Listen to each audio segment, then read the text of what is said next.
Good morning, 5 o'clock now. I'm Joan Jones with your top stories. We're at 37 degrees right now. Stick around for the full forecast. Still to come here. We've got new details emerging now about the contents and the timeline of that ceasefire agreement between Israel and Hamas. The first involves a 6-week pause in fighting, along with the opening of negotiations on ending the war altogether. Over those 6 weeks, 33 of the nearly 100 hostages held by Hamas would be released. Palestinian prisoners would also be released. The second phase involves the release of all remaining living hostages, and Israeli forces would withdraw from Gaza. The third phase would initiate reconstruction of Gaza. ABC's Nicole D'Antonio there. Now, this deal may already be in trouble, however.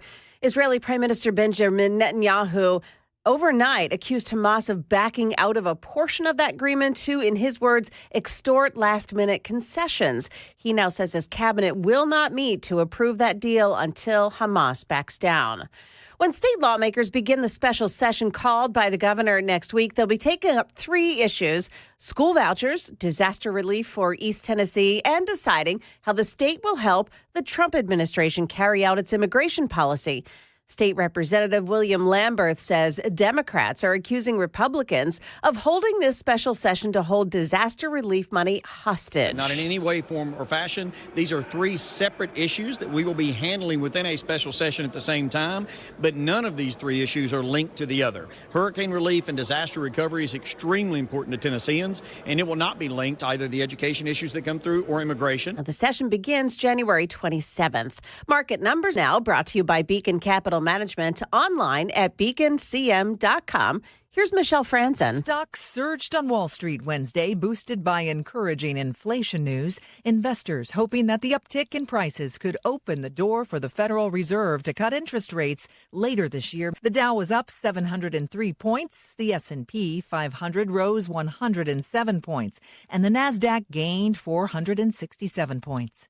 Strong profit reports from banks including Wells Fargo, Citigroup, and J.P. Morgan Chase helped jolt major stock indexes to their best day in 2 months. The Food and Drug Administration has banned red dye 3 from use in food. The additive was barred from cosmetics decades ago because of potential cancer risks. The FDA has expanded restrictions in response to consumer groups. The U.S. Transportation Department announced a lawsuit against Southwest Airlines for chronic flight delays. The suit alleges Southwest operated an unrealistic scheduling practice. This is ABC News. Now, stock futures look set to add to those gains from yesterday, with the Dow futures up 39. We got the Nasdaq futures up 106 right now. The S&P futures are gaining 20. That's the latest news. Traffic and weather coming up. I'm Joan Jones, WTN News.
Well, we've got Nolensville Pike looking slow in some spots this morning heading into Nashville, but otherwise that's looking okay. 24, there are some construction zones set up in the left lanes, in the HOV lanes. They're moving, so they may be moving out soon as well. Also, if you're traveling 65, no delays heading into Nashville. Traffic every 10 minutes every morning on Super Talk 99.7 WTN.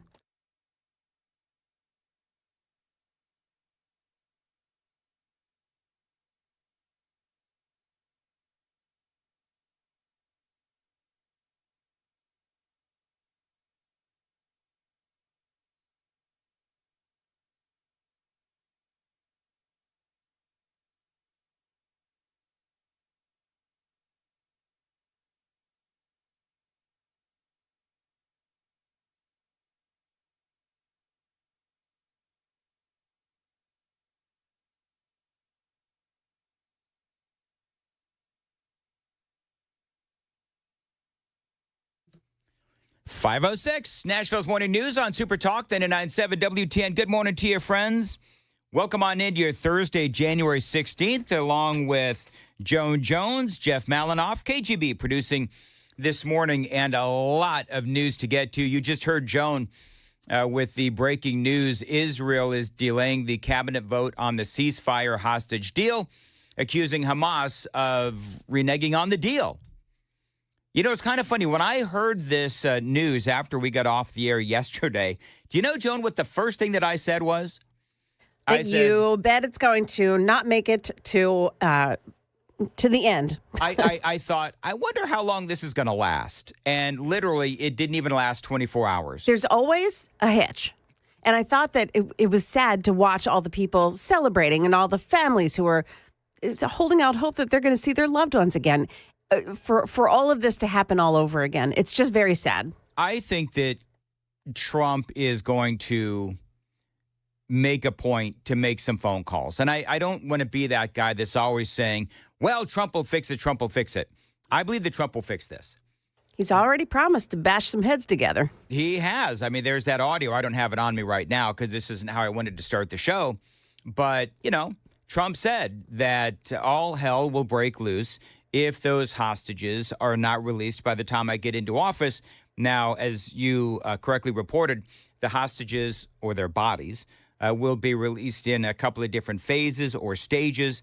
But now, apparently, we'll have to see what Hamas is trying to do, what Hamas is trying to pull. This is what they do, by the way, folks. Yeah. I mean, how many times have we reported that they're close to a ceasefire, they're close to some sort of a negotiation, and then at the very last minute, Hamas pulls some hijinks and shenanigans. So bottom line is that Trump needs to figure out, because Biden sure as hell isn't going to do it, Trump needs to get in there and figure out what in the world is going on. I've been saying for years now that Hamas they needs to be sent into extinction like the cockroaches that they are. Unfortunately, like cockroaches, I think that this kind of terrorism will always be around because nations like Iran continue to fund them, among other things. And so, number one, big priority of Donald Trump has to be to come in and destroy Iran's economy like he did the first time around. So we'll talk about this and a whole lot more as the morning continues to progress. As a matter of fact, at 6:38, is it 6:38, KGB?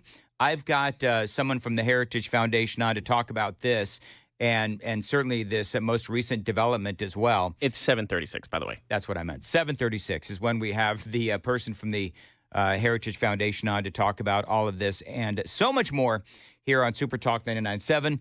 I did spend my morning listening to Joe Biden's farewell address from last night. A lot of people, I don't know, Joan, if you saw it. I did not. A lot of people are saying that it was dark, it was dystopian. I'm going to be perfectly honest with you. I thought it was comical. Like, I'm listening to all of this and what he had to say. And a lot of it was just, Joan, I don't know if you've ever fished. Oh, yeah. But I've done some fishing in my time. And you ever fish in a stocked pond? Oh, no. So as a conservative talk show host, listening to Joe Biden's farewell speech is like fishing in a stocked pond. It's just so easy. The Statue of Liberty is also an enduring symbol of the soul of our nation. A soul shaped by forces that bring us together and by forces that pull us apart. And yet, through good times and tough times, we've withstood it all. All right, so the Statue of Liberty is a symbol of legal immigration. People coming into this country to learn the language, learn our ways, contribute to our society. Joe Biden and his administration is a far cry from what the Statue of Liberty is all about. The Democratic Party these days doesn't stand for the Statue of Liberty. In particular, the Biden administration. The Democratic Party and the Biden administration, they stand for the exact opposite of what the Statue of Liberty stands for. The Statue of Liberty is about legal immigration. Biden and the Democrats, they're about illegal immigration. You see what I mean about just stocked pond and how this is just incredibly easy? He spoke about the power of our nation and the abuse of power and whether or not America will stand up against it. Whether we show the courage to stand up to the abuse of power or we yield to it. Right. There is no doubt. I'm going to say that the American people did stand up to the abuse of power by voting you out. Lawfare against Donald Trump at the state and the federal level, coordinating with Fannie Willis in Atlanta, Merrick Garland at the DOJ to try and take out Donald Trump with all of this lawfare. So I will say to Joe Biden, absolutely, people stood up against abuse of power when they voted you out, when they voted Kamala Harris out, because part of what the Biden administration clearly stands for, especially the DOJ, is all of that lawfare, not only against Donald Trump, but also using the DOJ to go after the American people, parents at school board meetings, pro-lifers, labeling Catholics as extremists. This is what Joe Biden and the Democrat Party is most certainly all about. I mean, Biden and the Democrats, they abused their power, and yes, the American people did indeed stand up against it. And bringing violent crime to a 50-year low. Violent crime is at a 50-year low. And bringing violent crime to a 50-year low. Not true. Fake news. You know, it is amazing that he's still playing this card. The FBI didn't report all of their data because Joe Biden and his administration changed the reporting protocol. I've told you about this 1,000 times. Remember that moment in the debate? Donald Trump, David Muir. And Muir tries to fact-check Donald Trump when Trump said that violent crime and crime is out of control. And then Muir fact-checks Trump and says, well, you know, Mr. President, that's not true. Reality, it was true. And then a couple of days later, the article came out, and they actually said Donald Trump was right. Crime has skyrocketed and is certainly not lower. The reason the numbers say that it's lower is because all the crime-ridden major Democrat-run cities have not been reporting the crime stats. He did talk about something. This is where I have to give Joe Biden credit. Somebody flag a tape. This is where I'm going to be nice to Joe Biden for half a second. He did talk about something that I think that he and Congress, including Republicans, did do right. And that was to help veterans who were sickened by their exposure to burn pits and all those chemicals. Meeting our sacred obligation to over 1 million veterans so far who are exposed to toxic materials, and to their families, providing medical care and education benefits and more. All right, so that was good. And good on you, Joe Biden. A lot of work to be done still, clearly, but that was good. Republicans on board as well as Democrats and Joe Biden. Part of the passion that Joe Biden has, it was because, of course, his son, Beau, and how Beau ended up getting cancer. It was from those burn pits. There's a lot more with Joe Biden and his thank the Lord farewell speech last night. Dark, dystopian, I'm calling it comical. Details straight ahead at 5:15. Time to check the roads on WTN. Looking pretty good so far this morning on the majors heading in. Just a touch of the brakes here and there on Nolensville Pike heading into Nashville. Traffic every 10 minutes every morning on Super Talk 99.7 WTN. Think of Joan at 5:15. Weather today, high of 49 and sunny skies. And right now, 30 degrees at Super Talk 99.7 WTN. Joe Biden and his speech last night. I don't know if anybody, Joan, I don't know if you've seen. Has anybody said this was a good speech outside of Joe Biden? No. I mean, I haven't seen it anywhere in the sources that I've been looking at. All right. Yeah, I admittedly, I'm in sometimes my own little echo chamber, but even there's Democrats that are saying, yeah, there were a lot of falsehoods that he just kept putting forward. At home, we've created nearly 17 million new jobs, more than any other single administration, a single term. All right, so we've all reported ad nauseum. Many of those jobs came back during COVID. But he claims credit for something that he had nothing to do with. And ultimately, he cost a lot of people their jobs because of his vaccine mandate, especially a bunch of folks in the military. And his economy cost a lot of jobs as well. Not to mention, it seems like these jobs reports, we talked about this yesterday, these job reports, they seem to have to be adjusted down and downgraded constantly. So for Joe Biden, it seems like part of what he's trying to do is, and we've seen this ad nauseum, they're trying to rewrite history. And I wish the incoming administration success. Really? Because I want America to succeed.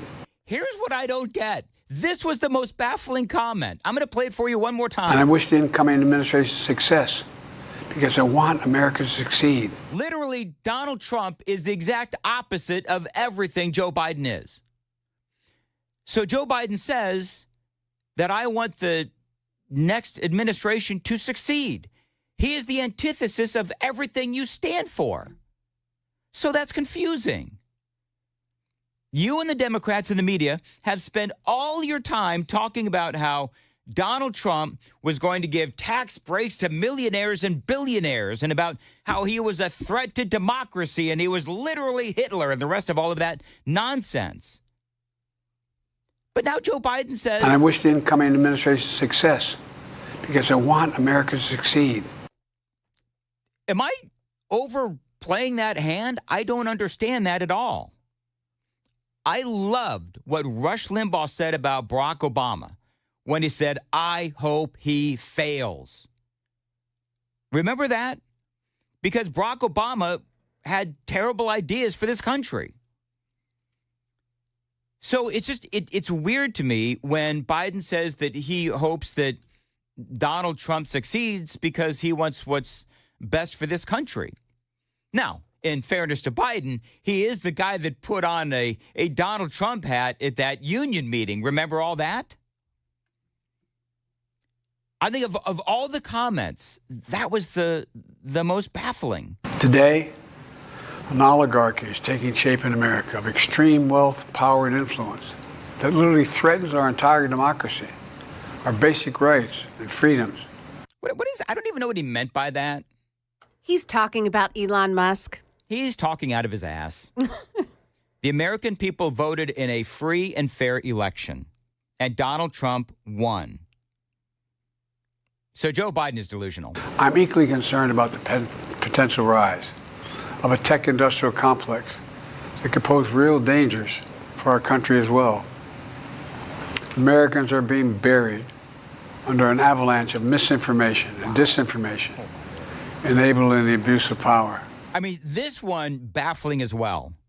It's like the federal government and the FBI and Dr. Fauci have been censoring conservatives for years with the social media organizations like Facebook and so forth.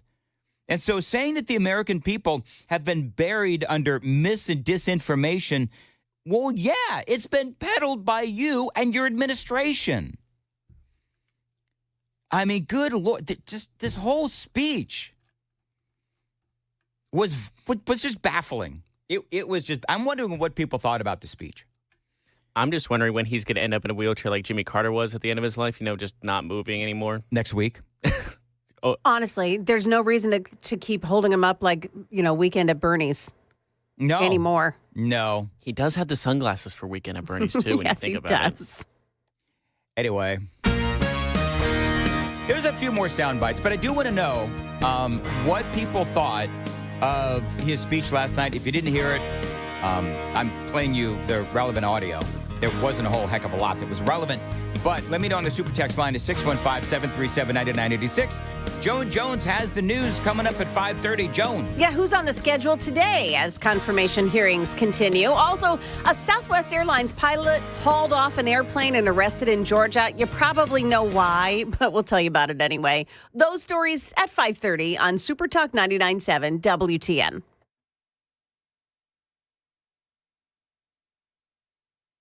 The guaranteed offer is the easiest way to sell your home. It's really simple. We bring you an all-cash offer. You close in as little as 21 days. No home inspections, no lock boxes, no open houses. Go to markspain.com to get a guaranteed offer and start packing.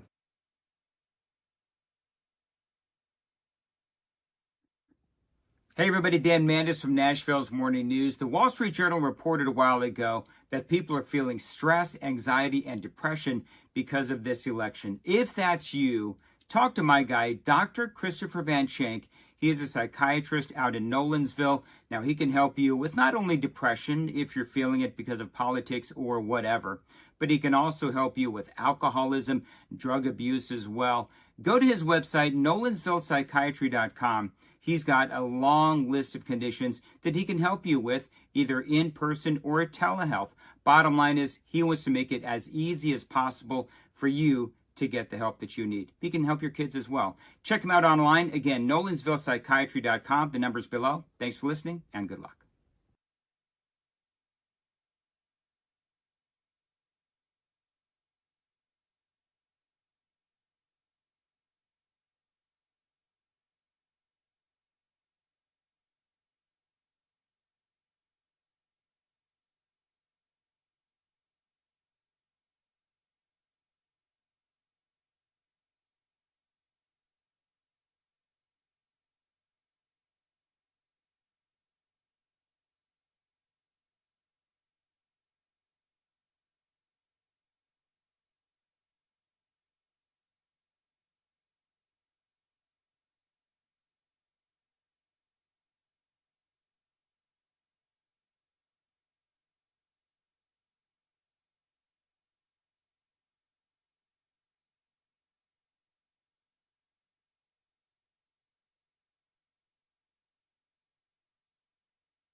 525, Nashville's Morning News on Super Talk 89.7 WTN. Hey, Joan.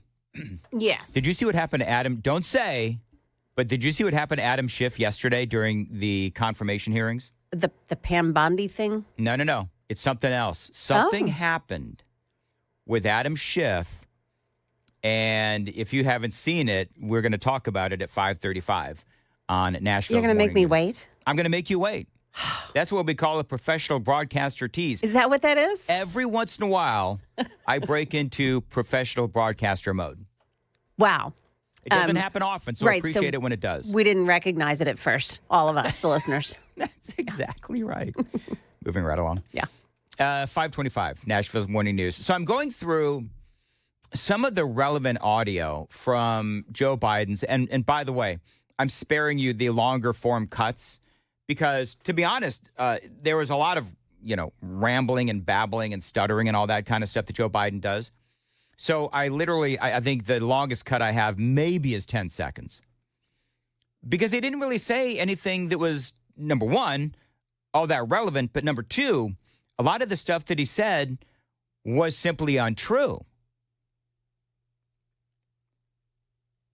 Again, when Joe Biden was bounced from the Oval Office and then it was Kamala Harris, I think the American people saw through what the Democrats are all about. And now we're seeing a massive red pilling in California. And so I can't remember exactly where I left off, but he spoke about the mis and the disinformation that was out there. I'm equally concerned about the potential rise of a tech industrial complex that could pose real dangers for our country as well. Americans are being buried under an avalanche of misinformation and disinformation, enabling the abuse of power. It's so funny. I could actually do I could probably do an entire hour on the mis and the disinformation that was sent out by the Biden administration, because there is a lot.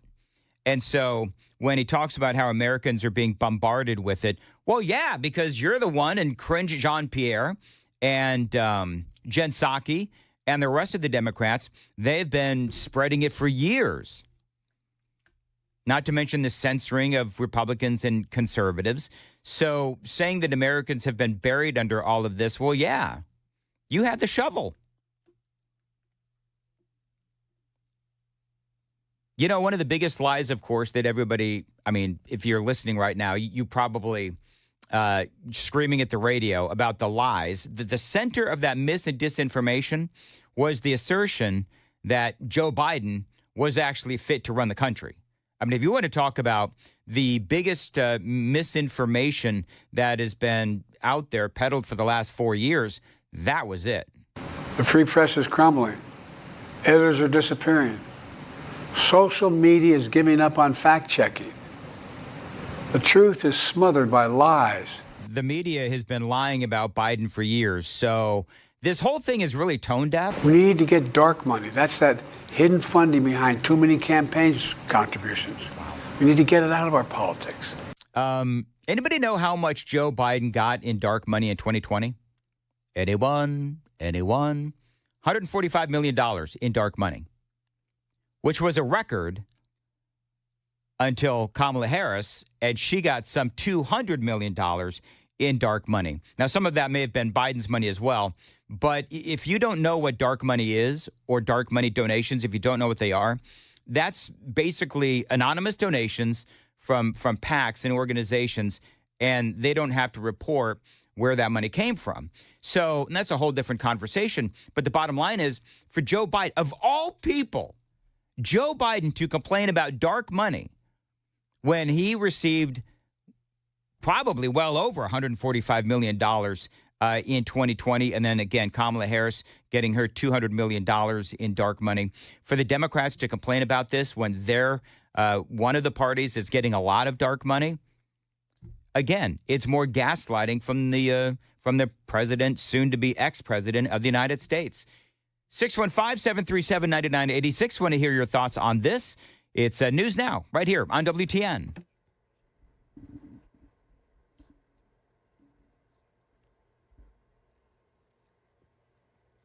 Good morning, 5:30. I'm Joan Jones with your top stories. Sitting at 37 now. Fair skies. We'll catch up on the forecast in a minute. A week of confirmation hearings on Capitol Hill continues today. ABC's Jay O'Brien has more on that. Lee Zeldin in the hot seat. Trump's pick to run the EPA. You've also got Doug Burgum, Trump's pick to run the Department of the Interior. And those are considered not necessarily amongst the most, quote-unquote, controversial of Donald Trump's cabinet picks. While they will face some tough questions, there are others who are going to face even more tough questioning, and they are not on the schedule as of yet. RFK Jr., for example, Trump's pick to run the Department of Health and Human Services. He has not had a confirmation hearing yet. Now, no Republican senators have said that they would oppose former Hawaii Congresswoman Tulsi Gabbard's confirmation to oversee the nation's intelligence community. But the Wall Street Journal is reporting that some of the Republicans there are privately questioning whether she is qualified. A convicted sex offender has been arrested for the statutory rape of a 13-year-old runaway girl. Metro Nashville police arrested 46-year-old Antoine Cohen after finding him in bed with the girl at a vacant apartment at the James Casey Homes on South 8th Street. Now, they were discovered during a routine check of vacant apartments. Police say that the teenage girl has been reported as a runaway several times. She's been picked up and returned home a number of times. She's now in the care of the Department of Children's Services. Well, first it was bartenders and hairdressers. Now a new bill introduced in Tennessee would train tattoo artists to spot human trafficking. The Ink of Hope Act would require tattoo operators and artists to complete 1-hour training sessions on recognizing and reporting the signs of human trafficking. A Southwest pilot arrested for a DUI in Savannah, Georgia this week after he was suspected of being drunk shortly before that flight was set to take off to Chicago. The news shocked passengers like this one. If I have to take my shoes off still before I get on a plane, it seems a little weird that I seem to kind of have to wonder if my pilot is sober. The pilot, David Alsop, has been a licensed pilot since 2008. That's the latest news. We've got your traffic and weather next. I'm Joan Jones, WTN News.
Could be a bit of a delay heading in on 65 this morning, heading into the Talbot's Corner area. Otherwise, looking good on 24. 40 looks great as well. Traffic every 10 minutes every morning on Super Talk 99.7 WTN.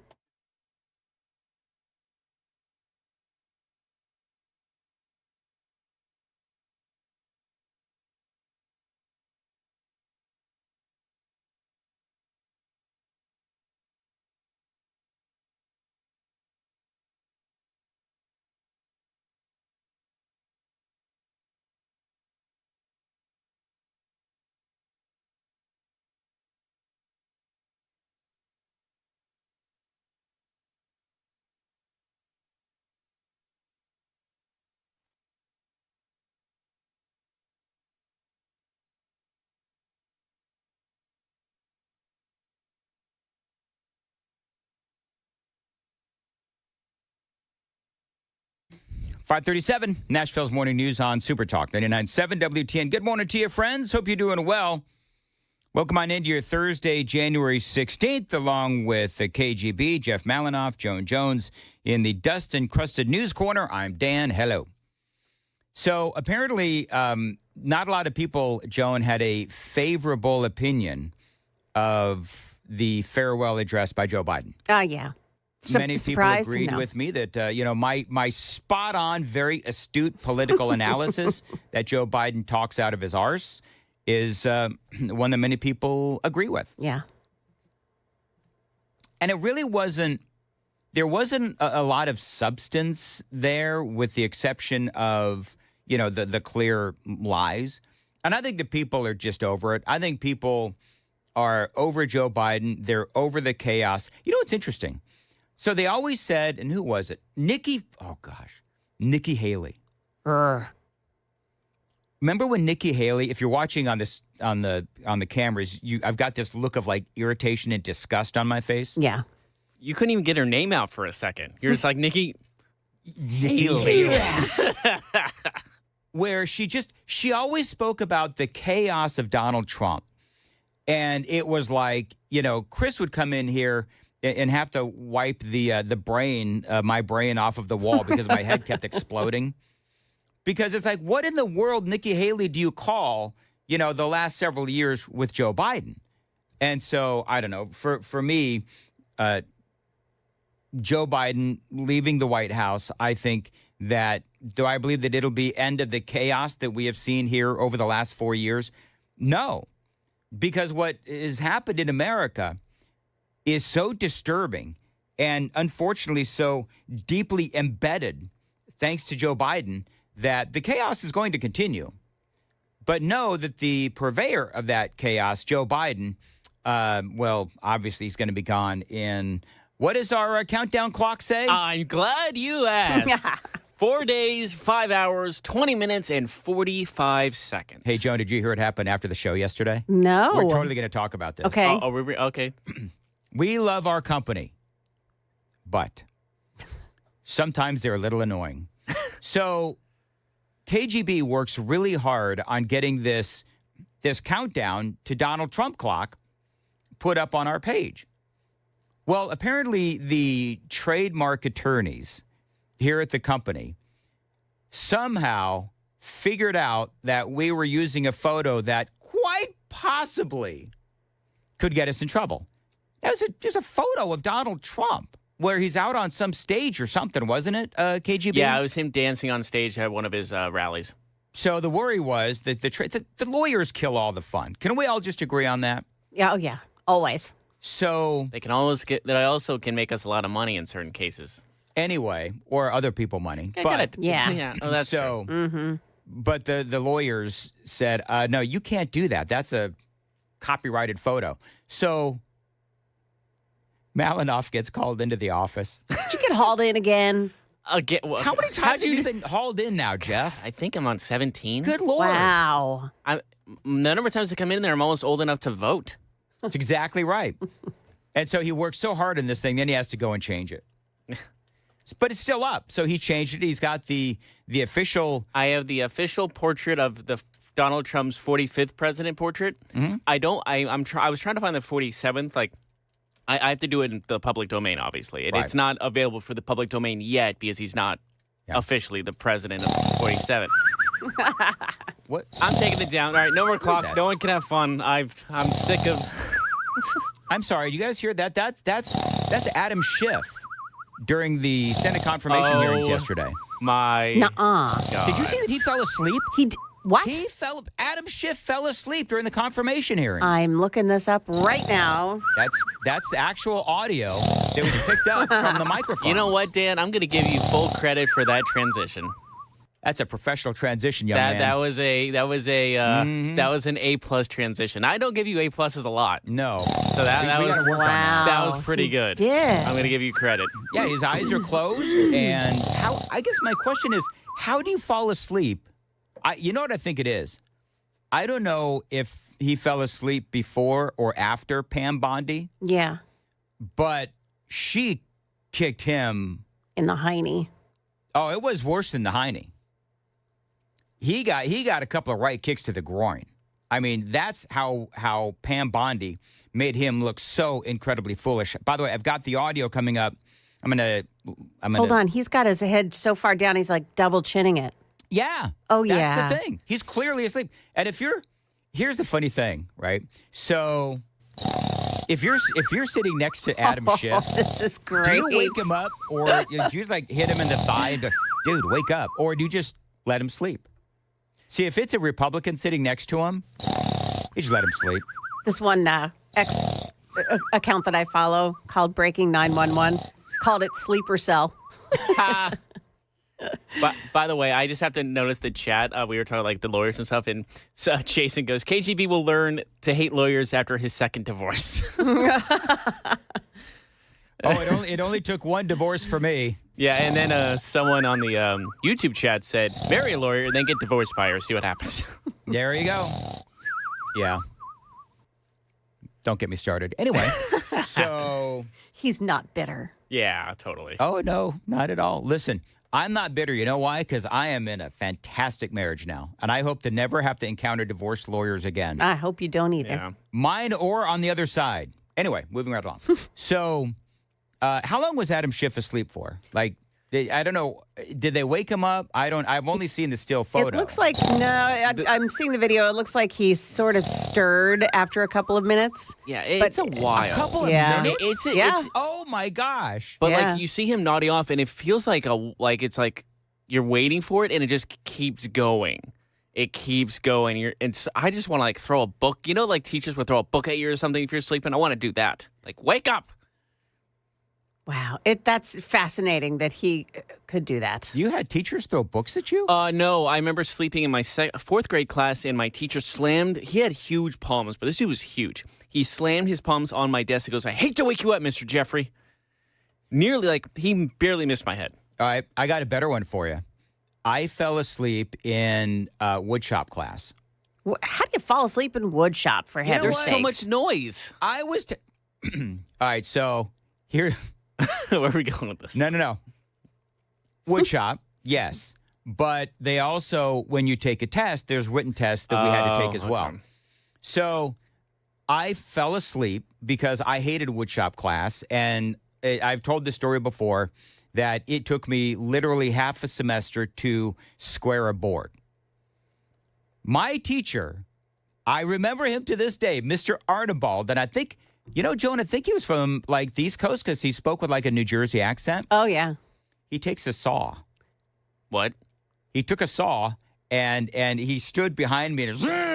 Oh, Okay, my gosh. yeah. Like a threatening kind of? No, he was joking around. Yeah. I liked Mr. Arnibald. I mean, he was cool. Arnibald? Mr. Arnibald. Okay, you want to hear my fourth grade teacher's name? All right. Fingerman. I'm not kidding. Fingerman? Fingerman. Fingerman. I'm not kidding. Fingerman. Fingerman. Correct. And also, there is an infamous story in our group circle where he threw a chair across the room and almost hit a kid in the face. Wow. This is all true. Okay. Hey, Very good. My nurse's name in grade school, Mrs. Medica. Medica. Medica? Yeah. Wow. I had a Mrs. Bird in. Oh my gosh. Did you guys do sex ed in school?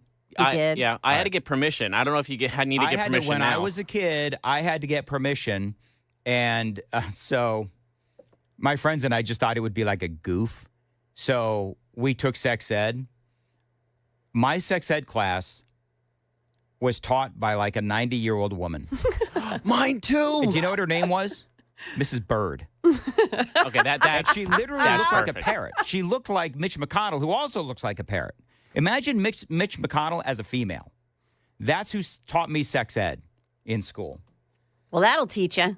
Is You'll Adam- never want to have is it Adam now. Schiff still asleep? Yes, I think he is. Okay, now I think you milked it. I'm moving it down to a B minus. You know what I do, though? I milk these things. That's what I do. And there are calls on the text line to stop it. Yeah, I I was seeing whatever. that too. You know who the killers of fun are? Lawyers and the super texters. And the super texters. Yes, got 'em. Killers of fun. But they also keep me in check.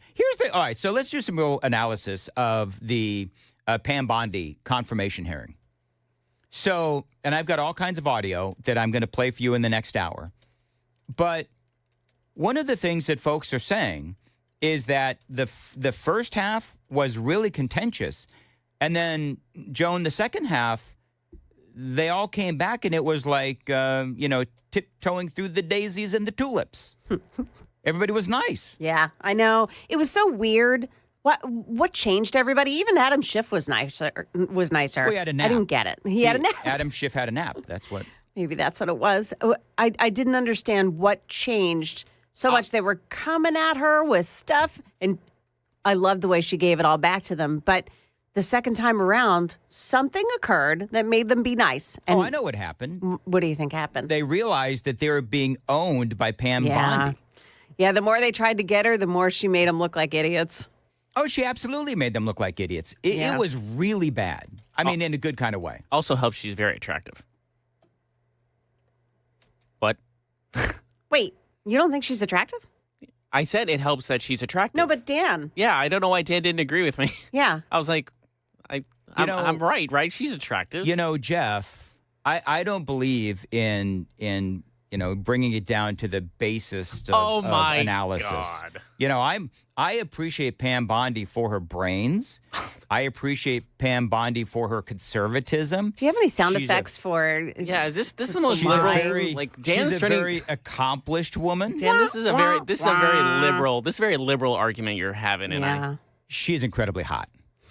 With Okay, two good. T's. You know what I call Pam Bondi? I call Pam Bondi a hotosaurus. That's what I call Pam Bondi. Now you've gone too far. Have I gone too far? Yeah. Yeah. Thank you. Not the only one with sound effects, Dan. That's Two can play at this game. that's what I call Amy. I call Amy hotosaurus. Hotosaurus. She rolls her Okay. eyes, doesn't she? She does. Yeah, she does. That's one of my pet names for Amy, hotosaurus. You guys don't think that's cute? It's a poof. That's a really cute name. just- You know, to be honest with you, just she trying doesn't, too hard. she doesn't like it either. Yeah. She doesn't like it either. And I don't know why. You know, she doesn't have any pet names for me except go away. Like, that's what I hear a lot is go away. So I figured that's like her pet name for me. Yeah. Is, go away. So there you go. All right. Very good. Well, this turned out to be a really... Stunning. Yeah, it was really good. A really great segment. I'm sure that people are... Okay, you know what? I'm cutting it off. I could cut it off from here. All right, fine. Moving on. Hey, you know what? Thank God the segment's over anyway. It's 5:50 on Nashville's Morning News on Super Talk 99.7. All right, coming up in the next hour, all kinds of audio from that confirmation hearing from Pam Bondi. Also, Hamas. Lot going on with this. Apparently, they're reneging on parts of the agreement. We'll talk about that. Joe Biden throwing Donald Trump right under the bus, and then the rest of his administration throws Biden under the bus. We'll talk about that and a whole lot more. Joan Jones, what's coming up in the news at 6? It's President Trump to the rescue of TikTok. That's coming up at 6 o'clock on Super Talk 99.7 WTN.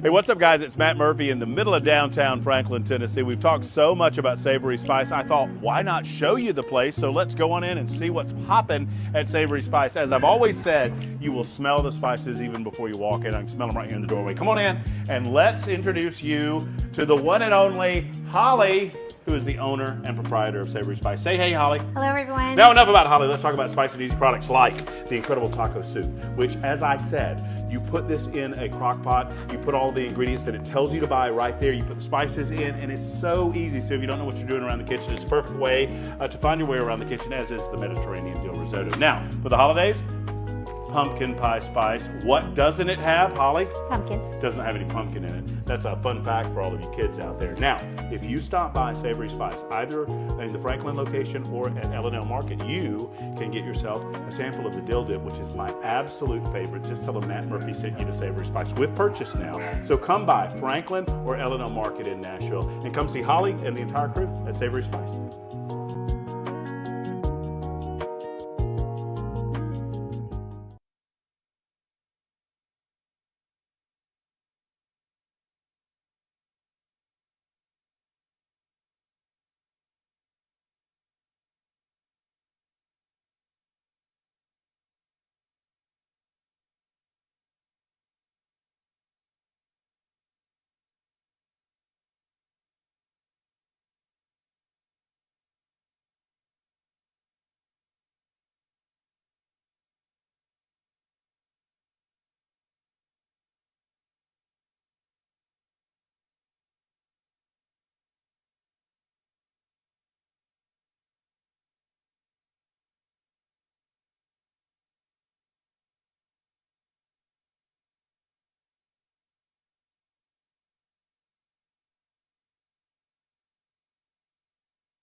.554, Nashville's Morning News on Super Talk 99.7 WTN.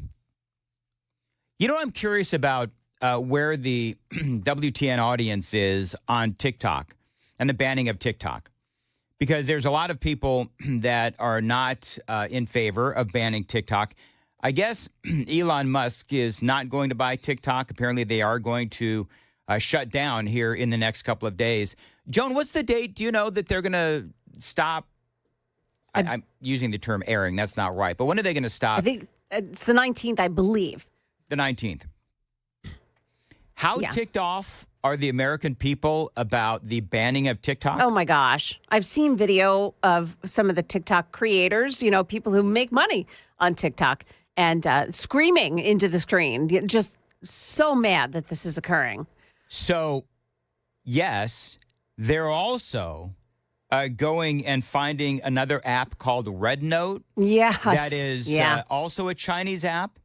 And perfect. They're downloading it. And so they're making their disdain known by having another Chinese app to be the highest app being downloaded right now is this Red Note. And that's the TikTokers and TikTok Nation saying, F you to the federal government. Yeah. This is what we think of you.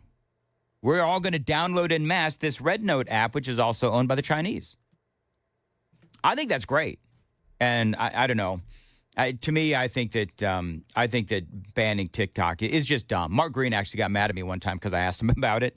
And, you know, I said there's millions of Americans, including the younger, I wish I had that audio, but the younger Americans especially love TikTok. And we're in the middle of a presidential election. And is it smart right now for, the Republicans mainly, because Marsha Blackburn was all about this, Congressman Mark Green was all about this as well. Is it really smart to try to ban TikTok when we're in the middle of an election and we need that younger vote? And it's one of the few times that he actually got irritated with me, and I could hear it in his voice. It wasn't quite, well, Dan, it wasn't quite that. But he did say that he wasn't going to compromise national security and the Chinese, doing all that stuff because people on TikTok would be upset. He just, he wasn't worried about it, about the impact. But TikTok did have an impact. We talked about this the other day. TikTok did have an impact on this election in the fact that they helped Donald Trump. Yeah. I mean, that was huge for the younger vote. And that's why I think that Elon Musk was trying to perhaps figure out a way to buy TikTok and allow it to continue on. I guess that's now not in the cards. But for me, it's like you do have China doing a lot of terrible things to America regarding, stealing of our information. We all know that there are serious intelligence issues, military issues as well with China. But, the thing is, there's a lot of other ways that China is a threat. For me, if you're going to focus on TikTok, okay. But here's the problem. That's, to me, the least of our issues with China. I mean, how many times have they stolen our intelligence? How many times have they gone in and stolen the, some of the, what do you say? When a company does research. Yeah, research. That kind of they always steal our research. China does that stuff all the time. They have sleeper people who come in and sleep with Eric Swalwell and drive the senator from California around for 20 years. Dianne Feinstein. Yeah. Yeah. I mean, really? Yeah. When it comes to, Donald Trump knows this more than anybody. He had an entire little sub-agency that he wanted to use to try to protect Americans from China, from stealing our data, from stealing our intellectual property, from doing all the things that they do. And Joe Biden came in and said, it sounds racist. We're not going to do that anymore. Just one dumb thing after another Joe Biden did. And so me personally, and there's going to be a lot of people that disagree with me, I think that this is a strategic, it's a tactical error. And for me, China and TikTok is not what we really should be worried about with China. There's a lot of other things that we need to focus on as it relates to China. I do believe that Donald Trump will. We'll see what happens with TikTok. But it's clear the American people, especially those people that use TikTok, are really angry because they're all now downloading this red note, putting it at the top of the most downloaded apps, and it is a Chinese-owned app. I think it's actually owned by ByteDance. It is. The same outfit. Oh, I think it is, yeah. The same outfit that owns TikTok. So anyway, there you go. It is 5:59, Nashville's Morning News on Super Talk 99.7 WTN.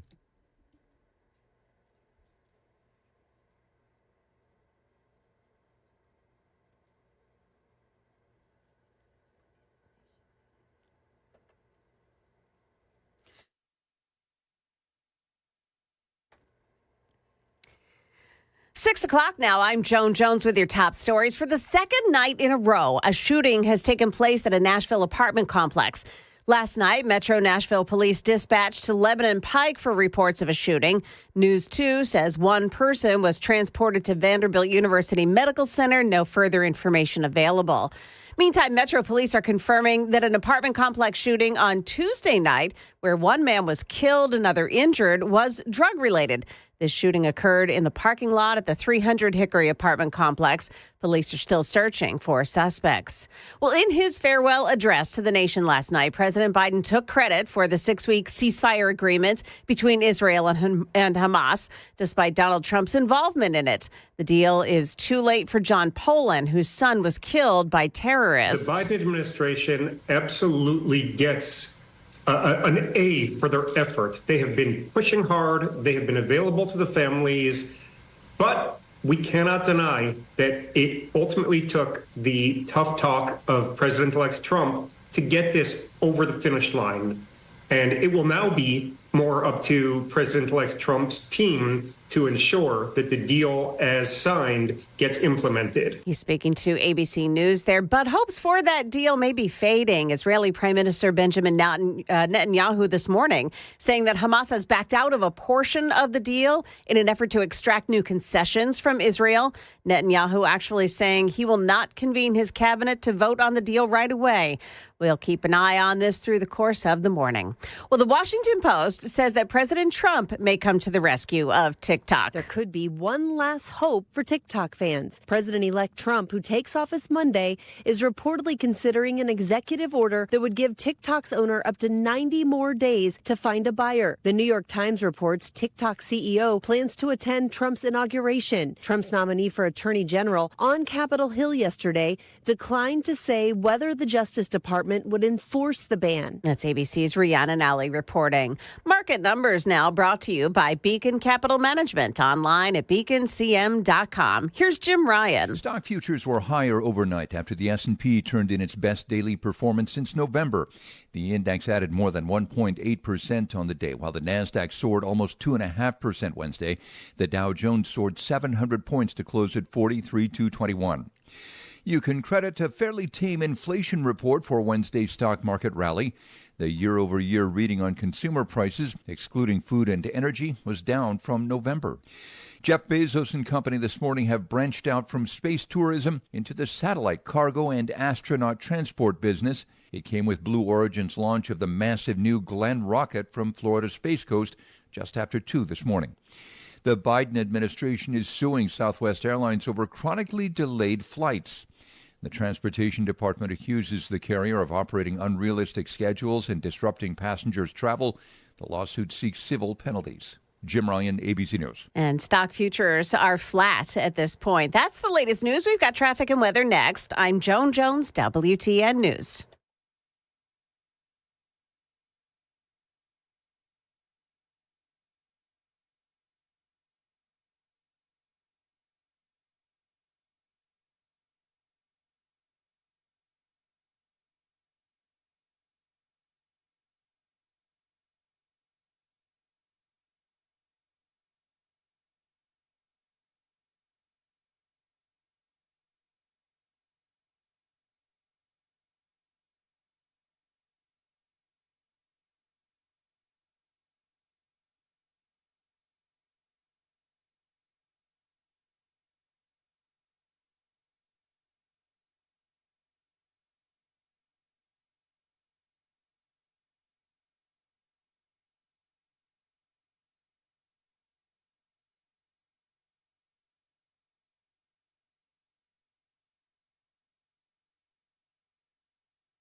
Got an accident this morning in Antioch. It's on Hickory Hollow Parkway at Crossings Boulevard. Otherwise, looking good this morning so far. Traffic every 10 minutes every morning on Super Talk 99.7 WTN.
6:06, Nashville's Morning News on Super Talk 99.7 WTN. One of the highlights of my day yesterday was watching Pam Bondi kick the living crap out of Adam Schiff. I love this, and other Democrats as well. Of course, it was time for her Senate confirmation hearings. You know that she's been nominated to be Donald Trump's attorney general, and she was in front of the Senate Judiciary Committee. No doubt the confrontation that everyone is talking about is Pam Bondi and Adam Schiff. It did indeed take center stage, and as expected, he came loaded for bear. The president has said Jack Smith should go to jail. Will you investigate Jack Smith? Senator, I haven't seen the file. I haven't seen the investigation. I haven't looked at anything. It would be irresponsible of me to make a commitment regarding anything without, you're a long practicing attorney, without.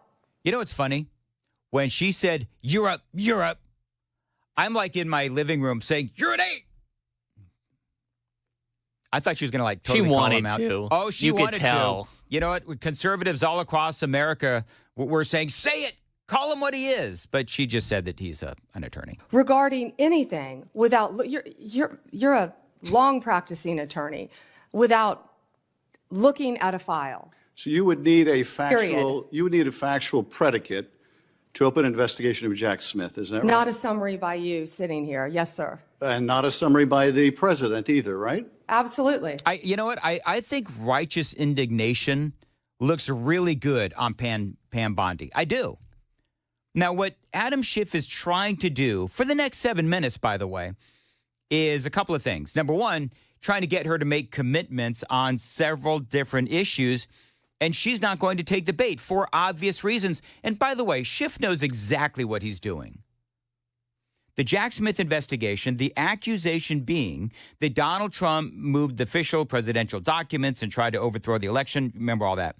It was pure lawfare and politically motivated. I mean, everybody knows that. As you know, that report came out, and Smith said that Trump would have been convicted in a court of law, which I think is BS, but whatever. That whole thing just seems silly.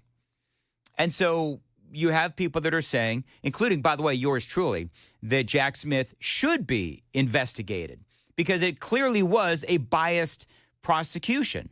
And when Republicans told Jack Smith to retain all of his records, there was clearly a reason for that because part of what the American people voted on was to clean this kind of stuff up. And sitting here today, Senator, 72% of Americans please, I only have 7 lost minutes. faith in the Department of Justice. Sitting here today, are you aware of any factual predicate to investigate Jack Smith? Sitting here today, yes or no?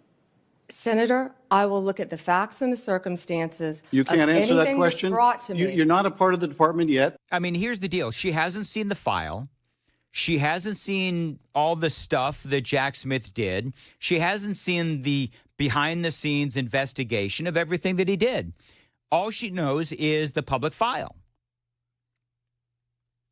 So I do love how she puts it back to him, by the way, and talk about how people have lost faith in the Department of Justice. I mean, this is part of the reason why people have lost faith in politicians by and large, like Adam Schiff. Because this is a man who lied to the American people over and over again.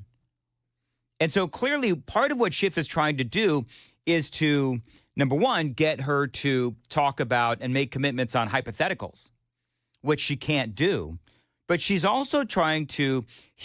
trying to place sort of landmines for Pam Bondi. Because what he is asking her, he's asking her these questions that he knows that she can't answer. She won't answer. And she has read what's in the press about the whole Jack Smith investigation. She hasn't, again, seen all the documents. She hasn't seen all the pleadings, nor has she done any interviews of anyone inside the DOJ.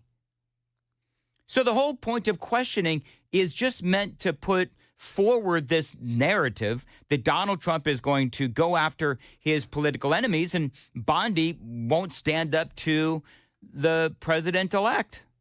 You seem reluctant to answer a simple question. Let me ask you a different simple question. Oh, Lord, here we go. The president also wants to jail Liz Cheney. Sitting here today, Are you aware of any factual basis to investigate Liz Cheney? Yes or no? Senator, that's a hypothetical, and I'm not going to answer that No, question. it's not hypothetical. I'm asking you, sitting here today, whether you are aware of a factual predicate to investigate Liz Cheney. Senator, no one Based has on what asked you me know. to investigate Liz Cheney. That is a The hypothetical. president has called for it publicly. You are aware of that, aren't you? I mean, listen to how sanctimonious Adam Schiff is. He's so unlikable. And I hate to say this, but, it's moments like this where, remember, he was the congressman from California. They gave him a promotion to senator. And so you've got to really question the intelligence of these people in California. They could have had Steve Garvey, the baseball player. But let's not forget also that when you're talking about Liz Cheney, because that's what this whole conversation is about, let's not forget that one of the reasons why the Republicans want Liz Cheney and Donald Trump too, one of the reasons why they want her investigated and thrown in jail, as some would say, is because she actually interviewed Cassidy Hutchinson without her attorney present. Legal experts will tell you that is witness tampering, and it is unethical. So when Liz Cheney, part of the January 6th Select Committee, when she goes as part of that committee, starts speaking to one of the witnesses without an attorney present, then yes, that is called witness tampering. It is also called unethical. But again, Schiff is trying to get her to say something either against Donald Trump or try to back her into a corner, maybe try to talk about something strategic that may be going on, but basically answer questions that she can't answer. And that's what Adam Schiff is trying to do. The whole point of not answering these types of questions involve very strategic alliances. When you start talking about what her plans are if she is going to ultimately become Attorney General. And so she doesn't know what she's going to do with Liz Cheney because she hasn't seen all the files. She hasn't spoken to people. It's the same thing with all of the questions that Adam Schiff was asking. But there also has to be an independence with the Attorney General's office, where they're supposed to be independent of the president. That's also part of the conversation. What Adam Schiff is trying to do is back her into a corner and say, well, no, I'm not going to investigate Liz Cheney when Donald Trump and other Republicans want her investigated. Pam Bondi cannot clearly answer that question. She simply can't. Adam Schiff knows it. Clearly, Pam Bondi knows it. And now you know what Schiff is trying to do. It is 6:15. Got a little bit more on this straight ahead. Time to check the roads on WTN.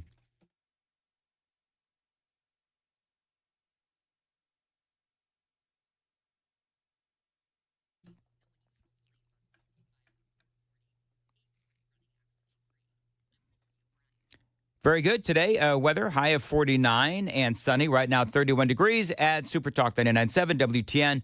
One final note on Liz Cheney, who I believe should be investigated, is that Pam Bondi can't prejudge an issue. She can't prejudge a case. She can't prejudge a person. She's got to see the facts involved in the case, the legal context or the precedents involved in said case. That's the bottom line. So I get why he is doing this. The reason why he is doing this, the reason why this incredibly corrupt and lying Democrat is doing this is so that he can sit there and say, well, she's refusing to answer the question. I mean, these are all very complex legal matters, and they are in play. So this whole yes or no business is just, soapbox BS. The president has called for this. You know what we should be worried about? Ms. Bondi, The please crime rate answer in my questions. California right now You are is aware, through the roof. Ms. Bondi, Your robberies Ms. are Bondi, 87% higher than the national My question average. is this. That's what I My want to question be is focused this. on, Senator. Do you have the if I'm power to confirmed say as no to the Attorney president? General. I love that she gets a dig in on Adam Schiff and California. And that statement right there really does personify what is going on really with the Democrat Party. I mean, I want you to think about this. So he is going after, Schiff is going after all of this stupid, lawfare, and he's trying to back her into corner on these things, asking her hypothetical questions that he knows that she can't answer. And California is literally burning to the ground because of absolute negligence, perhaps criminally. Part of what I'm going to report to you in the next half hour is who is starting these fires. And big shock, it's an update from yesterday's story. Big shock, but it's the homeless people and illegal aliens. That's what's going on in California. And so when Pam Bondi says that crime is out of control in California, why are you not focusing on that? It's a great point. And the reason why he's focusing on what he is focusing on is because he is politicizing this whole process, and he really doesn't care about what's happening in California. The only thing that he really cares about is getting Donald Trump. But, the people, they do care about what's going on in their lives and in their communities. That's why they voted for Donald Trump. And so when Pam Bondi says, do you know the crime rate in California is through the roof? Like any true politician, like Adam Schiff is, he doesn't care what the American people voted on. And then he goes into this whole thing, can you speak hard truths to the president?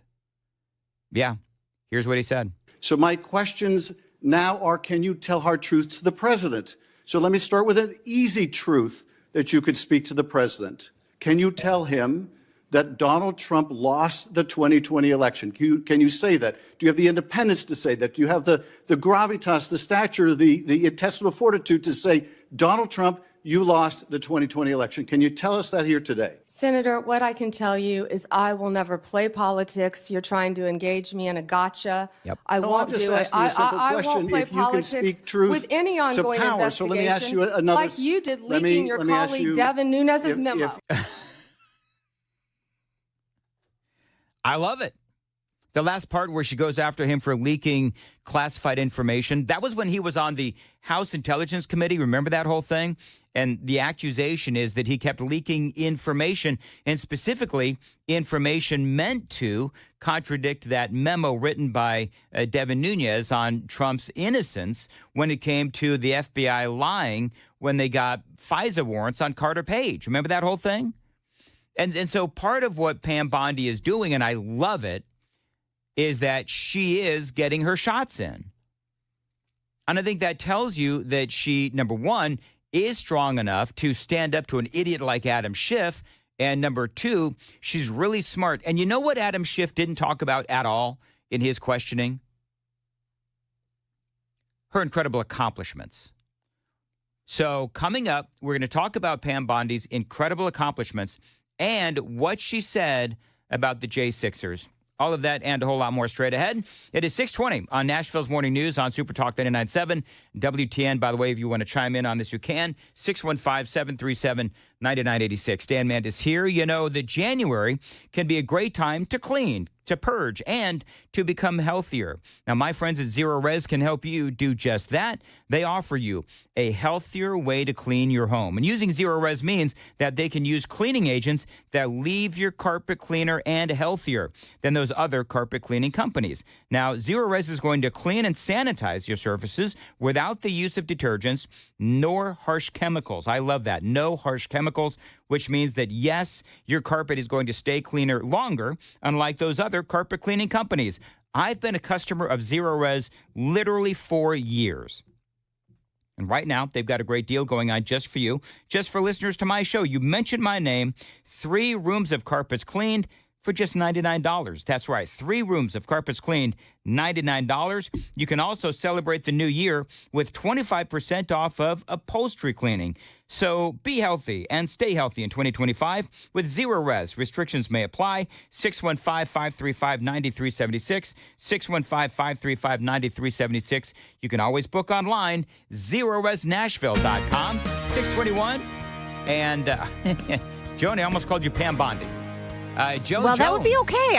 I wouldn't mind that, actually. Yeah, you've been called a lot worse, I'm sure. Absolutely. What's coming up in the news? Well, we'll tell you what's happening that's put that ceasefire on hold. Also, you'll never believe who may be running for governor of Tennessee next year. Those stories coming up at 6:30 on Super Talk 99.7 WTN.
626, Nashville's Morning News on Super Talk 99.7 WTN.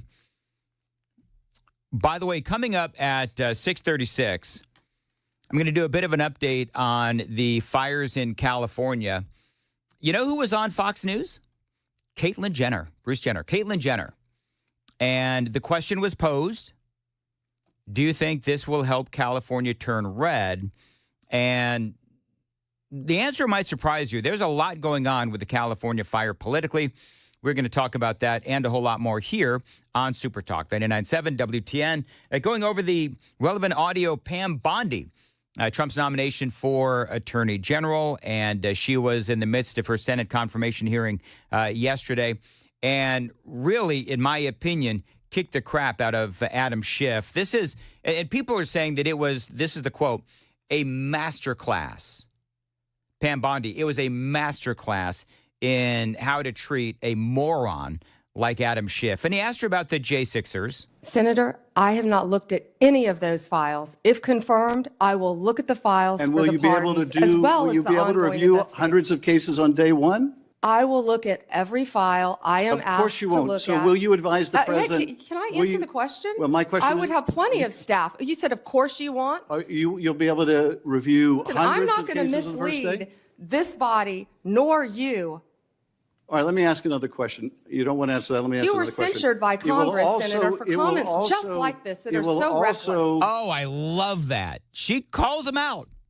Because you remember, we talked about this, where Adam Schiff was censured by Congress. The reason why he was censured by Congress is because he was constantly lying to the American people about Trump-Russia collusion. Again, leaking classified information is what the accusation was. I mean, this is why America hates these kinds of politicians. It's because, honestly, they have no shame. Like, I think the sanctimonious nature of Adam Schiff, I do believe that he feels like he's doing the right thing because he is so mired in the politics of Washington, D.C. But I want to, remind you that when we talk negative about the people of California, the voters of California, well, this is what we mean. Because this guy is not doing anything for the people of California. All he's doing is putting forward narratives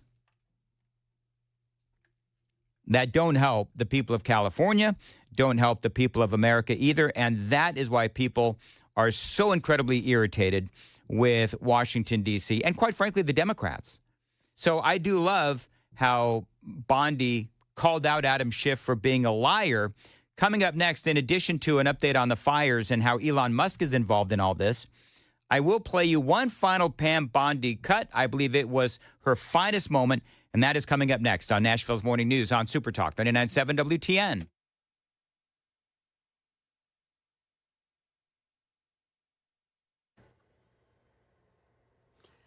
Good morning, 6:30 now, and I'm Joan Jones with your top stories. Skepticism over the endurance of that ceasefire deal reached between Israel and Hamas, including one former hostage, Judith Rainan. I will believe it when I see it. Her skepticism seems appropriate today. Israel's Prime Minister Benjamin Netanyahu saying that he'll delay bringing that deal to his cabinet for a vote because Hamas has changed some of the conditions so they can pressure Israel into more concessions. We've got our eye on this, and we'll keep watching it. Marsha Blackburn for governor. Axios is reporting that Blackburn has been making calls and telling friends that she will likely make a run for governor in 2026 as the first female governor in state's history. Governor Bill Lee is term limited. Jeff Bezos and company this morning have branched out from space tourism into the satellite, cargo, and astronaut transport business.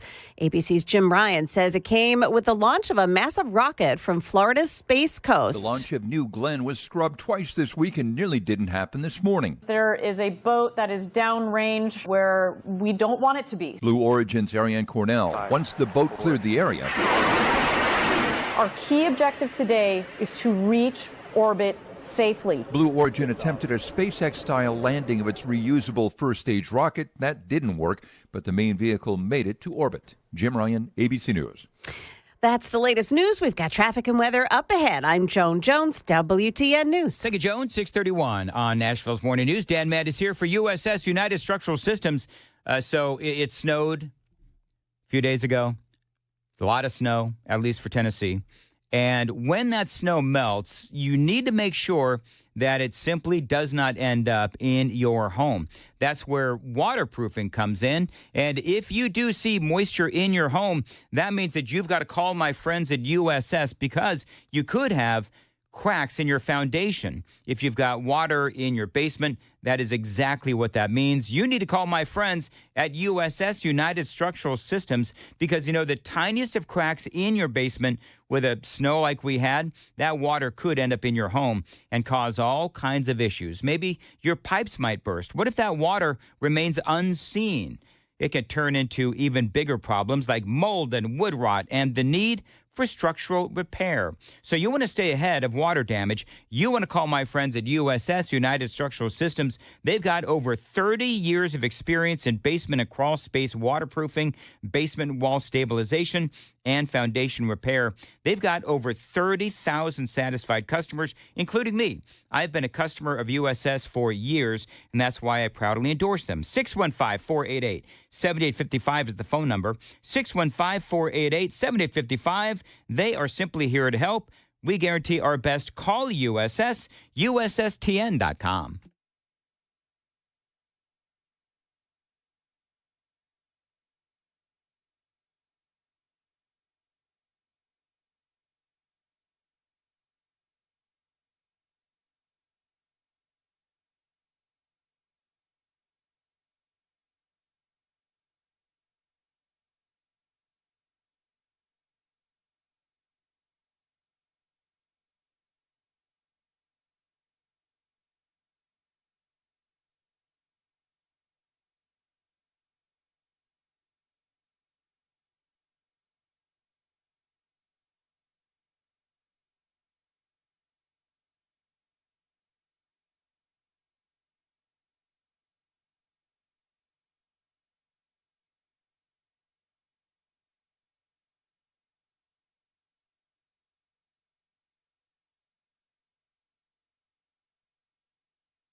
Big problems this morning on 40. The westbound lanes before Hermitage Avenue, that's exit 212. There's a crash. Looks like it's pretty serious, too. The left lane is blocked off by that. Also, Briley Parkway at I-40 West, exit 27, a crash reported there. Whites Creek, 24 westbound lanes, a crash. The right entrance lane is blocked off at exit 43. Also this morning on 24 westbound, a crash. The left shoulder is blocked off at Bell Road, exit 59. Traffic every 10 minutes every morning on Super Talk 99.7 WTN. Thank you, Joan. 635. You know, my entire life I've dealt with the hassles of glasses and contacts. And as I've gotten older, my eyesight has been getting worse and worse. And you folks that watch the cameras in here, Super Talk TV, you know this is true because I'm always squinting. Issues driving at night, seeing computers, reading small fonts, halos around lights. All of these things are what I deal with. It's really frustrating. And for me, I can't keep living like this. And that's why I'm thankful that I have found Dr. Horn and the team at Vision for Life. Now, they've helped thousands take control of their vision.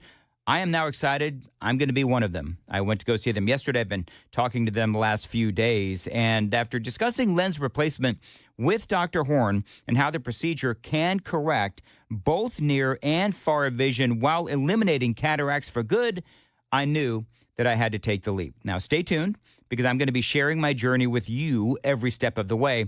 So if you're dealing with the same struggles, you owe it to yourself to check out Vision for Life and see why they were voted Nashville's best ophthalmologist. Call them today at 615-436-2020 and do what I'm doing. At least check them out. 615-436-2020. Tell them Dan told you to reach out. Visionforlife.com.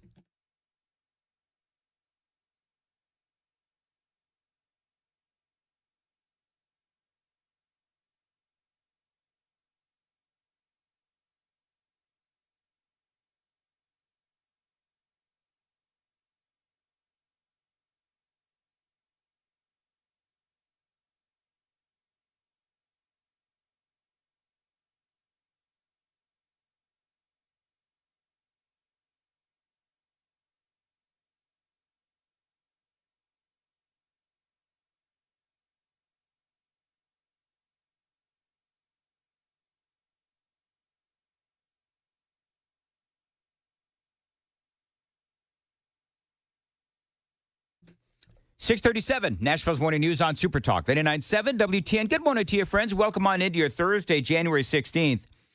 Hope you're doing well. So I want to play one final audio bite if you're just joining us. Coming up, there's a lot of fire news that I'm going to get into without getting into the minutia of the actual fire. But there's Elon Musk has now joined a big part of this conversation. Details straight ahead. But first, Pam Bondi. You know, Trump's pick for the attorney general, and I was playing in the previous segment. It's a great segment. If you missed it, catch it on the podcast. But she talked about how she was there not to spin, not to try to convince these committees that she should be the attorney general. Basically, during questioning by Richard Blumenthal, he's from Connecticut. He was questioning her, and he was a former attorney general from Connecticut. And you know what? He said, I know there are certain things that you've got to say. And she responded. And I love this. Senator, first, I need to clarify something that you said, that I have to sit up here and say these things. No, I don't. I sit up here and speak the truth. I'm not going to sit up here and say anything that I need to say to get confirmed by this body. I don't have to say anything. I will answer the questions to the best of my ability and honestly. Let me ask you, an individual. Kind of left him a little flummoxed, as a matter of fact. And you know what's funny, Joan, when I was watching this, is that my mind harkened back. I forget, who was the idiot? Mark Cuban was the one that said that Donald Trump never surrounds himself with smart women, strong women, and so forth. That was the dumbest comment I think I've ever heard someone make. You know, I agree with you. And let's be honest, we've heard a lot of dumb comments here on Talk Radio as we have been covering Joe Biden, Karine Jean-Pierre, and so forth. But that was one of those comments that just was so easily refuted.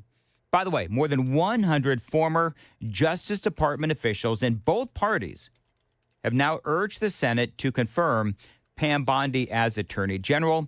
The DOJ alumni expressed their strong and enthusiastic support for Pam Bondi, Florida's, of course, former Attorney General. You know, she spent 18 years as a prosecutor in Hillsborough County State Attorney's Office there in Florida. They say it is all too rare for senior Justice Department officials, much less attorneys general, to have such a wealth of experience in the day-to-day work of keeping our community safe, they wrote. Now, among her accomplishments as Florida's Attorney General, there's a lot. And by the way, you'll notice that Adam Schiff didn't ask her about any of this. An aggressive crackdown on opioid drugs, a battle against human trafficking, prosecuting violent crime in Florida. She led the lawsuit against BP after that Deepwater Horizon oil spill. We all remember that. And they say that she was able to work across the aisle after spending decades as a prosecutor to get things done. So I believe that she's going to get in very easily. I think Pete Hegseth is going to get in as well. Adam Schiff is doing what Adam Schiff, of course, does. And so we'll continue to cover the confirmation hearings as well. I didn't really hear much about Marco Rubio's. I think most people are saying that he is going to be a shoo-in, but I guess his confirmation hearing went fine. I really haven't heard much about it, but I have been hearing a lot about the fires and the California wildfires. Joan, can I ask, what is the latest death toll in California? Do you know? Oh, that's a good question. I have not been keeping track. I don't think they've given an update since yesterday where it was 26. Okay. But we're hearing a number of things this morning. A stunning report, by CNN, of all places, on the mismanagement from the Democrats. Now, this guy is a fire captain. I'm going to play you some just really compelling audio. And he's a fire captain. And a while back, he told the LA Fire Commission meeting that all of these cuts from the state of California and Karen Bass will end up killing people. And this was a few months before the fire. If we cut one position, if we close one station, if we close one resource, the residents of Los Angeles are going to pay the ultimate sacrifice, and someone will die. Pathetic, right? I mean, he called it. This was like a couple of months ago. CNN caught up with this guy, and they asked him about that comment as the death toll continues to rise. At that commission meeting, you said, it's dire. Someone will die. It's eerie listening to your words because that's what occurred. So let me just take a minute. Sorry. And he started crying, actually. And if you think about what these poor firefighters are going through, that fire captain and some of the others that I've seen interviewed, I mean, this is very traumatic because they're seeing people lose literally everything. And a lot have been made, of course, of those budget cuts, yet all that money for illegal aliens and the homeless, hundreds of billions of dollars collectively in California, literally being wasted with nothing to show for it, no return on investment. You know what they've gotten under Democrat rule? They've gotten crime, wasted resources, and destruction. Escobar also blames something predictable that hurt the firefight: money.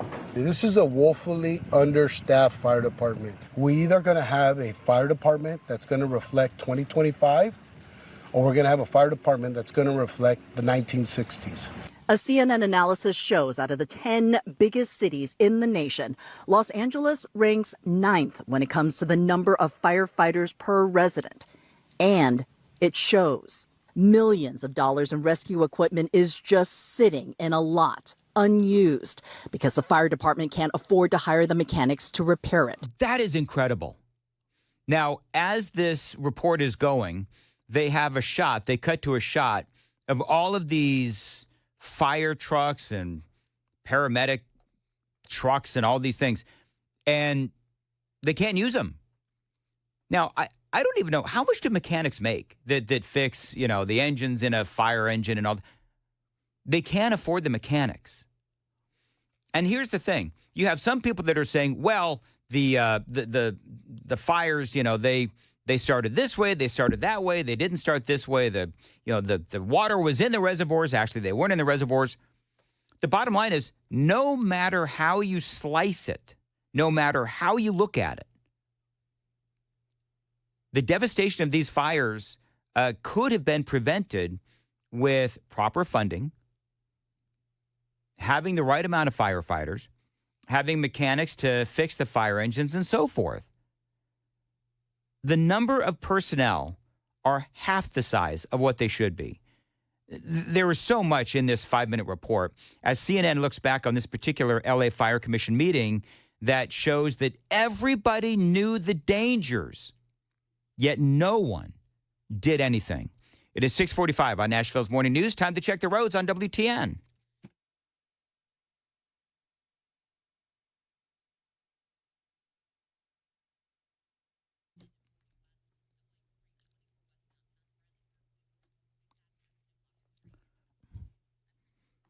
Weather today, a high of 49 and sunny skies. Appreciate you listening to Nashville's Morning News on Super Talk 99.7 WTN. By the way, coming up at 7:06, Joe and I want to do this.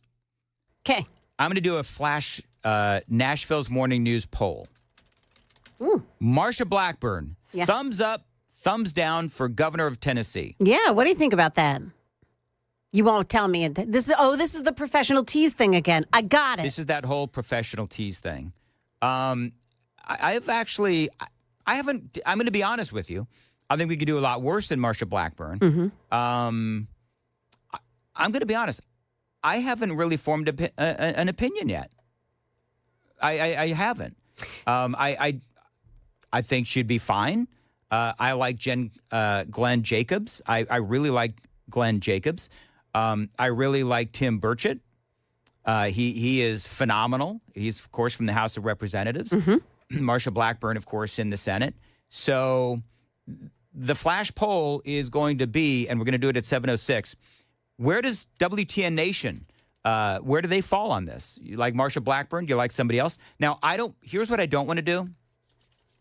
I don't want to get involved in a deep conversation about whether or not she's qualified. I believe she is qualified to be the governor. Clearly, she spent years in the Senate. She was in the state legislature before that, so she was part of the whole income tax revolt. So she's got a big history here in the state of Tennessee. Clearly, obviously, and so she's certainly qualified to be governor. The question is this the person that Tennesseans want as governor? I think that she would have a really good run as governor. And I don't know. Joan, you're a relative newcomer, so I don't know if you have an opinion on it, but I want to know what the WTN listeners think. So it's 7:06. It's a flash poll. So we're not going to engage in a ton of conversation from each person, like yay or nay or why or not or whatever. I just want to know where you fall. And we're actually going to count the votes as well. So we're going to do that coming up at 7:06. Where do you stand on Marsha Blackburn for governor? I'm reasonably certain that Murphy probably took some calls on this yesterday. I really don't know. But I want to know from folks. We'll talk about that coming up here on Super Talk 99.7 WTN. Talking a little bit about what's going on in California with the fires. And CNN, and it probably pained them to do this, but they were talking about the ineffectiveness of Democrats in California. And so the number of personnel cut in half, woefully underfunded. They were looking back on this whole conversation, this whole meeting, this fire commission meeting, and everybody knew and everybody saw what was coming, yet nobody did anything. City Councilwoman Tracy Park was there, too. There are large swaths of the city with no emergency response resources available. I mean, they knew. They knew that this was going to happen, and nobody did anything. Now, Caitlyn Jenner, one of California's more well-known residents, of course, says this is all because of that terrible leadership. And what I think this fire is going to do, it's going to show California's political weaknesses, and it's going to shine a very bright light on it. And light is good because it's a disinfectant. I mean, we have so many issues here, mostly with the politicians. And I kind of coined this phrase. I said, here in California, like Newsom and Karen Bass, they're what I call whack-a-mole politicians. You know that game when you play, when you have the mole and you have the board in front of you and the head pops up, you got a hammer and bang, you bang it down. And then another one comes up over here and bang it down.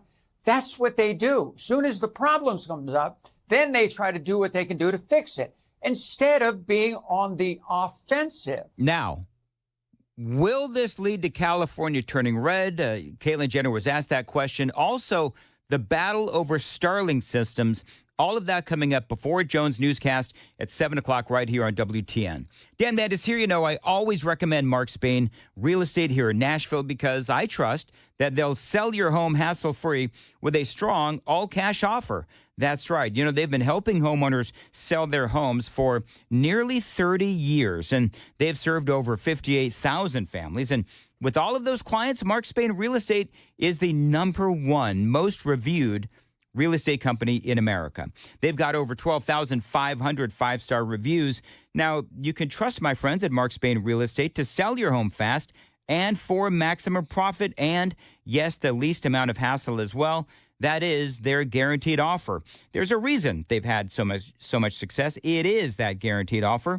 A quick sale and maximum profit. So friends, get a guaranteed offer on your home today. Mention my name and call Mark Spain Real Estate, 855-299-SOLD, 855-299-SOLD. Online anytime at markspain.com and start packing. 6:51 on Nashville's Morning News. Joan Jones has the news at 7. Joan, what's coming up? Well, that ceasefire between Israel and Hamas, it's in trouble already. We'll tell you why. Also, a local kid goes pro today in the golf world. That's coming up at 7 o'clock on Super Talk 99.7 WTN.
6:54, Nashville's Morning News on Super Talk 99.7 WTN. Dan Mandis here. Coming up after the news at 7, give me a thumbs up, thumbs down, a yay or nay. Marsha Blackburn for governor. Axios has been reporting, Joan reported on it this morning, that she is talking about a run for governor. You've got Marsha Blackburn, you've got Tim Burchett. People are saying that he's going to run as well. You have Glenn Jacobs. Some people are saying he's going to run. Others saying that maybe he'll end up replacing Marsha Blackburn in the Senate if she does become governor. There's all kinds of wheeling and dealing that's going on. So we'll take your calls, your actual telephone calls, coming up at about 7:06. I want to do a flash Nashville's Morning News poll on where the WTN Nation is on this. Now, very quickly, talking about the California fires. Somebody said on the super text line, well, where's all the money going? I mean, if not to the fire department, if not to hire mechanics and firefighters, then where is all that money going? Well, obviously, we've all been saying it. It's going to illegal aliens and the homeless. I actually said that in the previous monologue. But Caitlyn Jenner is one of the more well-known residents in California and says that all of this is because of terrible leadership. And so now one of the big questions is, will this turn California red? That was a question that was put to Caitlyn Jenner there on Fox News. The people of the people of California can really change their thinking. And I think what's happening in this fire is going to change their thinking. It's things like this that have to happen. This state, and I learned that in the recall, is controlled by Democrats. They control the money. They control the votes. They control the unions. And to me, the whole state is like a big scam. A big scam. That's what Caitlyn Jenner says, a big scam. So here's the whole point. The whole point is that you heard him say that not only do elections have consequences, and we are seeing that with these fires, but also these kinds of horrible, horrific episodes where people are losing their homes and people are losing their lives, this is going to have a consequence as well. By the way, they've arrested a bunch of folks in relation to these fires. You've got some people that are illegal aliens, and you've got homeless people. That's who's being arrested. And they're still searching for a bunch of arsonists that are also doing this on purpose. I mean, that's the craziness about this story, is that you have people who are, you do have the illegal aliens. We talked about the guy with the blowtorch, right? We talked about him. There's others that have been arrested now as well who are said to be illegal aliens. And you've got the homeless who, on purpose or otherwise, are starting these fires. Let's face it, they like to start fires. That's what homeless people do. They start fires so that they can stay warm and, I guess, cook, whatever. But then you also have the people that are running around and they are starting these fires on purpose. Arsonists. I mean, it's crazy what is happening in California. It's sad, but it's also crazy. Now, there's a Starlink system situation. So remember that Elon Musk literally gave California a bunch of Starlink systems to use. But there are now accusations that Gavin Newsom ordered those Starlinks to be shut down. Gavin Newsom, because of politics, said, no, we don't want those Starlink systems because they're, I guess, affiliated with Elon Musk. The Newsom camp, by the way, there's people that are denying that that is going on. So I don't know what's real and what's not. Newsom camp denies that they have, said we don't want the Starlink systems. Some firefighters, though, and journalists are saying that it is true.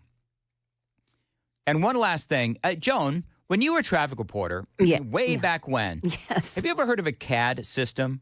A CAD system? No. Computer-aided dispatch system. When I was a traffic reporter in Los Angeles, I mean, years and years and years and years and years, decades ago. Yeah, me too. In the 90s. Yeah. We were using this CAD system, computer-aided dispatch system, that firefighters use to talk to dispatchers. Okay. It keeps going down. Oh, you mean in California? In California. Oh. the same CAD system that they were using in California in the 90s that I was using in California in the 90s. It's the same system. It was going down in the 90s when I was a traffic reporter and tapping into the CAD system. Oh, my. That's how bad things are as far as infrastructure goes. That's how bad things are in California.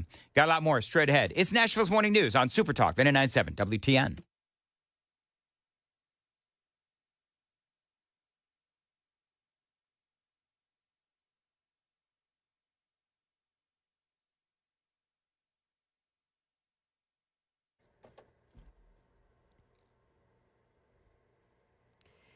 Good morning. It's now 7 o'clock. I'm Joan Jones with your top stories. We're at 34 degrees now under fair skies. Your full forecast is coming up. An arrest has been made in a wrong-way crash on I-40 that took place on Christmas night. Metro police say 31-year-old Tori Reyes crashed into several vehicles just before 11 o'clock that night. Officers tried to stop her before she crashed at exit 196, and court documents say she hit 3 vehicles in a work zone and then passed out. Reyes had been driving on a revoked license after being convicted of DUI last year. She has been hospitalized with serious injuries. Well, that ceasefire deal between Israel and Hamas may already be in trouble after Israeli Prime Minister Benjamin Netanyahu accused Hamas of backing out of a portion of that agreement to, in his words, extort last-minute concessions. He says now that his cabinet won't meet until a deal is approved with Hamas until Hamas backs down. Now, that deal, as it stood yesterday, would be carried out in phases. The first involves a 6-week pause in fighting, along with the opening of negotiations on ending the war altogether. Over those 6 weeks, 33 of the nearly 100 hostages held by Hamas would be released. Palestinian prisoners would also be released. The second phase involves the release of all remaining living hostages, and Israeli forces would withdraw from Gaza. The third phase would initiate reconstruction of Gaza. That's ABC's Nicole D'Antonio. We'll keep an eye on what's happening with that deal. When state lawmakers begin their special session called by the governor next week, they'll be taking up 3 different issues: school vouchers, disaster relief for East Tennessee, and deciding how the state will help the Trump administration carry out its immigration policy. State Representative William Lamberth says Democrats are accusing Republicans of holding this special session to hold disaster relief money hostage. Not in any way, form, or fashion. These are 3 separate issues that we will be handling within a special session at the same time, but none of these 3 issues are linked to the other. Hurricane relief and disaster recovery is extremely important to Tennesseans, and it will not be linked to either the education issues that come through or immigration. The session begins on January 27th. And a former Tennessee state champion golfer is going pro today. Blades Brown is his name. He's just 17 years old. He's set to tee off today at the PGA American Express Tournament in California. Well, at Brentwood Academy, he won the state championship when he was in the 8th grade. He also broke the record as the youngest medalist at stroke play in U.S. amateur history.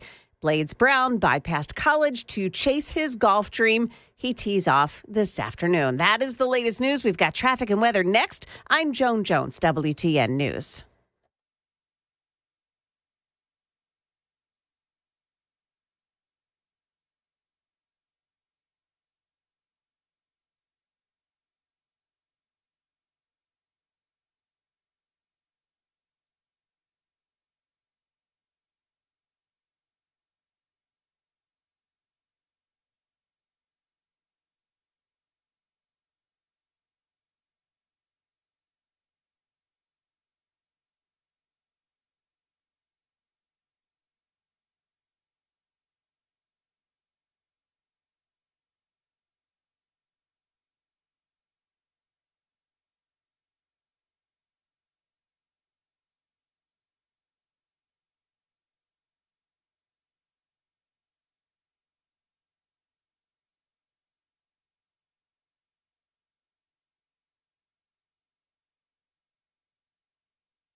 A crash in Auroral Hill on 24 westbound lanes before Bell Road exit 59. And they're saying that the right shoulder is blocked off by that one. Trousdale Road, south of Blackman Road, a crash as well. And then 24 westbound past Briley Parkway exit 43. That's a crash that is blocking off the right shoulder. Traffic every 10 minutes every morning on Super Talk 99.7 WTN.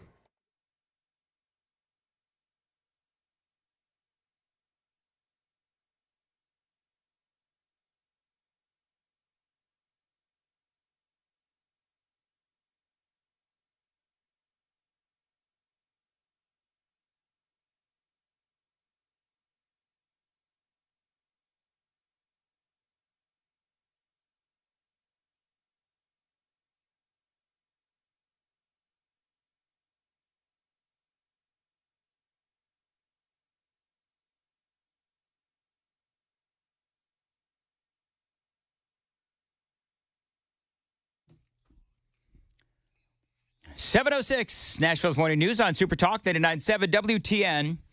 Dan Mandis here, and KGB, let's take the phones off hold. And I want to know from these Super Talk listeners, Super Talk Nation, Marsha Blackburn for governor, yes or no? We're also, Joan, you're going to love this. We're also beta testing the a poll on YouTube. Oh, this is good. Now, KGB thinks he may have gotten it going, but, you know, let's just say that the software that we use is ancient. It's right up there with California's CAD system. So color me shocked. So we're trying to figure out if we can actually do this, open up a poll on YouTube, and we're trying. Jeff is trying. But he also gets to screen some phone calls. So if we were not able to get the poll going on YouTube this time, hopefully for next time, because this is something that we do want to try. But I do want to take phone calls. 615-737-9986. Where are you with Marsha Blackburn for governor? Now, there's a number of different things going on. And for some reason, I can't see the phones actually ringing, which is bizarre. But we've been having some phone issues. But the bottom line is that you've got Marsha Blackburn, senator. You've got Tim Burchett, and who's congressman, of course. And you also have Glenn Jacobs. Marsha Blackburn, she's going to be able to raise a whole lot of money. So that's number one. And so the pragmatist, the realist in me, thinks that Marsha Blackburn, the senator, probably has it in the bag, because of the amount of money and the connections and all that kind of stuff. The question is, and really for governor, y'all know that really the Republican primary will determine who the governor of Tennessee is, because, I mean, the Democrat, let's just be honest, the Democrat's not going to win. So I want to know from you, 615-737-9986, is thumbs up, thumbs down on Marsha Blackburn. Don't want to get into a lot of questions as to why. I'm also taking your opinions on the super text line, 615-737-9986. I'm seeing a lot of no's, but I'm also seeing a lot of yeses. Some people saying Marsha Blackburn is part of the swamp. I don't know if I agree with that. I know that there's going to be a lot of people that are going to say no because she confirmed the election in 2020. I know that there's going to be a lot of people that think that she sold Donald Trump down the river. Here's the thing. Trump has moved on from all that. He is a big supporter of Marsha Blackburn. And by the way, did you notice, Joan, that who walked Pete Hegseth into the building yesterday? It was Haggerty and Blackburn. Yes. Yeah. Yes, I did notice that. Tennessee well represented there. Yeah, absolutely. So good on them. Let's see what people say. This is Marie in Nashville. Hey, Joan, you want to see KGB's head explode? Okay, yeah. Hey, love to. I can't control the phones on my end, and I don't know why that is. So. Hello? And now, hey, Marie, go ahead. There we go. Yeah. Yeah, love your show. Yeah, I love Marsha. I feel she'd do a great job. We have to have strength. I think she'll bring it. what we've had has not been strong enough. I think we've had weakness in Governor Lee in a lot of ways, and the days of weakness is over. We need strength, and I'm for Marsha. All right. That's one for Marsha Blackburn. 615-737-9986. 615-737-WWTN. Larry is in Clarksville on WTN. Hey, Larry, what do you say? Hey, good morning, Dan. Personally, I know this is a little different, but I would rather see Marsha stay in Washington and Glenn Jacobs be our governor, and then later on, maybe she can come back. He can go to Washington. Okay, I see that. A lot of people I like Glenn Jacobs a lot. I think this is all going to come down, and Larry, I appreciate the call. I believe that it's going to probably be Marsha Blackburn, to be honest. However, I think that it's all the pragmatism of politics and the raising of money. Let's see what Sharon in Murfreesboro has to say. Sharon, you're on WTN. Our phones. What is going on with our phones? I'm not blaming you, KGB, but good Lord. Anyway, go ahead. Hear me? Yeah, I got you, Sharon. Go ahead. Okay. No, big fat no to Marsha Blackburn. I'm not a Marsha Blackburn fan anymore. She's too swampy, too establishment. And yeah, I can forgive her for J6, but she's voted along with the establishment too many times. I pay attention to her for a long time. I used to really like her, but I don't care for her anymore. She's a female Bill Lee. Wow. Them's fighting words. I mean, not for me, but them's fighting words for people that are supportive of Marsha Blackburn, because a lot of people do say that Bill Lee is weak. And she is too. All right. Thank you very much. I appreciate it. It's 615-737-9986. And you're going to have to handle the phones for me, KGB, because they're just not working. The phones have completely seized now here in the studio. Maybe the problem, Joan, is we got so many phone calls that we crashed the phones. Could be. I would say that a squirrel sitting on the wires probably could crash the phones, but, Wow. Yeah. All right, Jeff, who's next? All right, let's just go Corey in Borough. All right, Corey in the Borough. Go ahead. Yes, sir. I appreciate the call. I will say that she would get my vote in a primary, but not in the general. Or, I'm sorry, vice versa. Because I'm not her biggest fan. I agree with the last caller. She is more like a Bill Lee. And to the point of that is that when she gave you grief when she said, well, Dan, she could have been more graceful, and she didn't enjoy it, but it's something she has to do as a politician, and it's something to laugh about now. But I just don't think she's more talk than action. And when she talks about the land in Tennessee being bought up by companies, whether they're Chinese or not, whatever, foreign adversaries, there's nothing that I know of that's been done, just talk being done. Okay. So, I got it. Thank you very much. Appreciate it. All right, man. Let's see here. Jeff, who do we got? So just so you know, my apparatus in here is completely gone. Okay. Let's go Velvet in Portland. Velvet in Portland. Hey, Velvet, how are you? Hi, Dan. Good. How are you today? 2 thumbs up, except for the phones. Go ahead. Right on.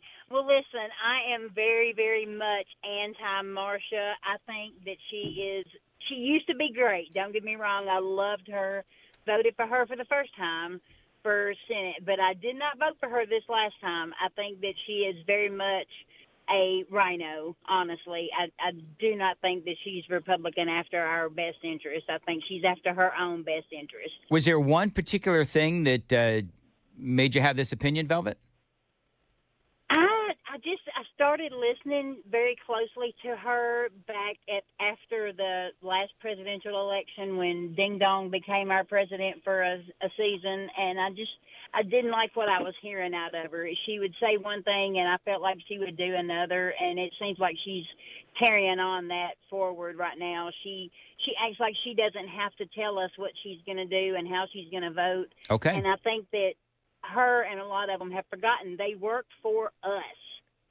And you are right about that, and I very much appreciate the call, Velvet, on WTN. 7:15 on Nashville's This is really hard to do without controlling the phones. You're telling me. I know. So this is, you can take the phone pot down. So behind the scenes, if you're not watching, is your camera on, Jeff? It's not. Do you want me to turn it on? I would love you to turn on your camera because, Joan, you're getting a front row seat to all this. I am. It's kind of fun to watch. Jeff's head is exploding. He keeps running his hands through his hair like, "Wah!" Like his hair's on fire. Yeah. That's exactly Because I right. want this to work, and they make it so unnecessarily complicated, this system. Now, are you talking about the phones or the... Both. Yeah. I don't know what's up with the phones. We do have calls coming in, though, still. So, Jeff, grab those calls, and I'm going to check the traffic now on WTN.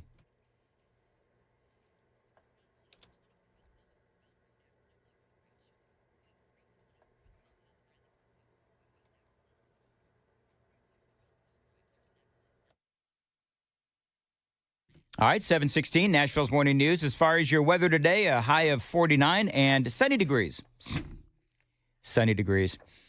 49 degrees, and it's going to be sunny. Thank you for listening to Super Talk 99.7. You know, it's funny, Joan. I never thought this could be so incredibly stressful. Simply try to take phone calls. Yeah, well... It's kind of what we do in talk radio. So character is defined as what you do during times like this. So chill out, you know. Oh, I'm good. Yeah. I'm good. Jeff, who's on? Who's the next person to talk? Okay. We have Bob in Spring Hill. Oh, I'm gonna Bob in Spring Hill. Bill. I'm sorry, Bill and Dixon. Bill and Dixon. Sorry, Bob. Bill and Dixon. Go ahead.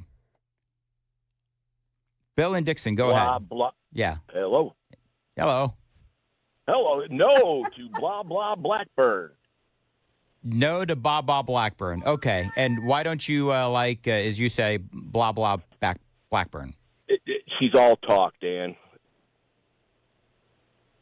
Okay. Well, I appreciate the call. Thank you very much. She's all talk. I'm hearing a lot of that. Now, she does talk a lot. I mean, I like her, but she talks a lot. He had a great name for her, though. Blah, blah, Blackburn. Yeah. Because yes. she talks a lot. She sure does. Yeah. Jeff. I'm sorry, Jeff. Who's next? All right, we have Bob now in Spring Hill. Hey, Bob. Just be honest. Are you stuck on Main Street in Spring Hill? Because that's why I moved out of Spring Hill. Because I was stuck. I was stuck on Main Street for like way too long. No, not stuck on Main Street. I don't mind the traffic as much, but it's bad everywhere in Nashville. So Spring Hill's just another area that's bad. Very good. So, what do you think about Marsha Blackburn? I think she's better served to be in the Senate. I don't dislike her, but I think she'd be better served to stay in the Senate and let somebody else run for governor. That's just my opinion. I don't dislike her, though, not like some of the other people. All right. Thank you very much. I appreciate it. Who's next on Super Talk 99.7? All right. We got Keith in Lebanon. All right. Keith, Lebanon, go ahead. Hey, I'm headed to Lebanon. How's it going, Dan? It's all right. I've been to some fundraisers back when Bill was running for governor, and she was there. And I don't know. I mean, I had kind of been a supporter until like the January 6th thing, where I felt like she let us down. But since Trump was wanting her or supported her, I said, okay, that's who he wants. And obviously, we didn't have much other choice. But what kind of accomplishments? I mean, not that I'm a big person that needs to have a bunch of legislation going all the time, but what accomplishments can she claim besides, supporting other people that are doing things? I just seems like we could get somebody better. Okay. I appreciate it very much. Joan, I've got one yes out of all of these. Just one. That's pretty incredible. Well, and the thing is, people are saying, okay, so the last caller, what can she claim as an accomplishment? Yeah. Here's my deal. Like I could answer that question, but it's not my job to answer that question. Like I don't want to. The purpose of this segment, number one, take calls, but number two is I just want to know what people's instant reaction is to this. Mm-hmm. I'm not trying to. Well, here's what her accomplishment. I'm not going to do that. Yeah. Because these are the 100,000 watts on FM. This is what people believe about Marsha Blackburn, like it or not. Well, so if they're right or wrong. Here's my question about that. So just take, for instance, the fact that she'll pick up and do what other people have already supported, but she's not, doing enough on her own. What if she brings that to Tennessee instead of in the Senate? I mean, either way, if that's true, if that statement is true, either way, Tennesseans are not well represented. So, Yeah. keep her there in the Senate and she's still doing the same thing. Yes. However, no, I'm not going to advocate or say no for Blackburn. Sure. This is not about me for once. Right. I want to know what people think. 7:20, but keep the calls coming in. I've got a little bit of a 4 or 5 minute segment coming up before Jones News. So I'm going to take calls there as well. Coming up at 7:35, a deep dive into Israel. Dan Mandis here on Super Talk 99.7. Big news for my friends at DT McCall's.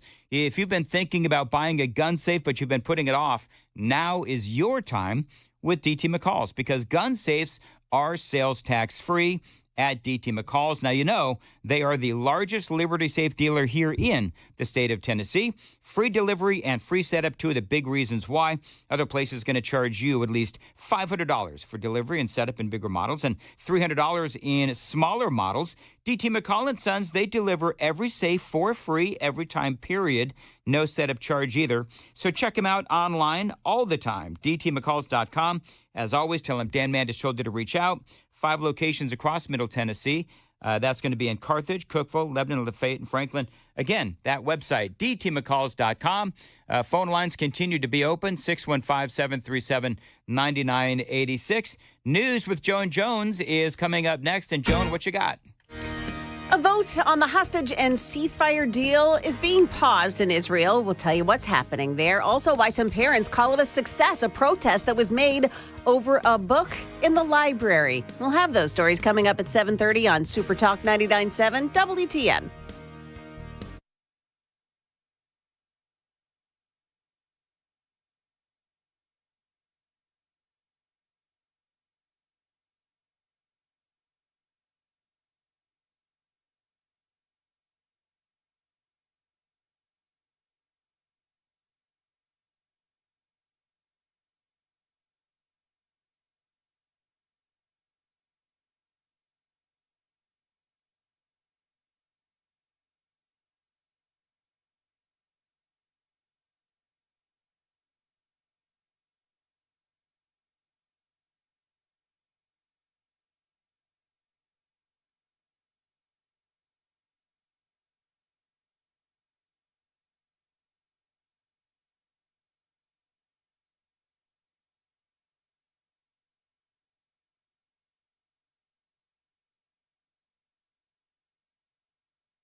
725, Nashville's Morning News on Super Talk 99.7. Dan Mandis here. You know, my entire life I've dealt with the hassles of glasses and contacts. And as I've gotten older, my eyesight has been getting worse. It's actually, I'm going to be honest with you, it is terrible, my eyesight, the way that it's gone downhill. Issues driving at night, reading small fonts on the computer, halos around lights, really, really bad. And also really frustrating because I have to see for work. Also have to talk. I can't see living like this any longer. So I contacted the folks at Dr. Horn and the team at Vision for Life. Now, they've helped thousands take control of their vision. I am now excited to be one of them after discussing lens replacements with Dr. Horn and how this procedure can correct both near and far vision while eliminating cataracts. It's really good. I knew that I had to take the leap and finally get this done. I've been dreading it, but I've got to do it. Now, stay tuned, as I'll be sharing my journey with you every step of the way. If you're dealing with the same struggles, you owe it to yourself to check out Vision for Life and see why they were voted Nashville's best ophthalmologist. Call them today at 615-436-2020, 615-436-2020, visionforlife.com.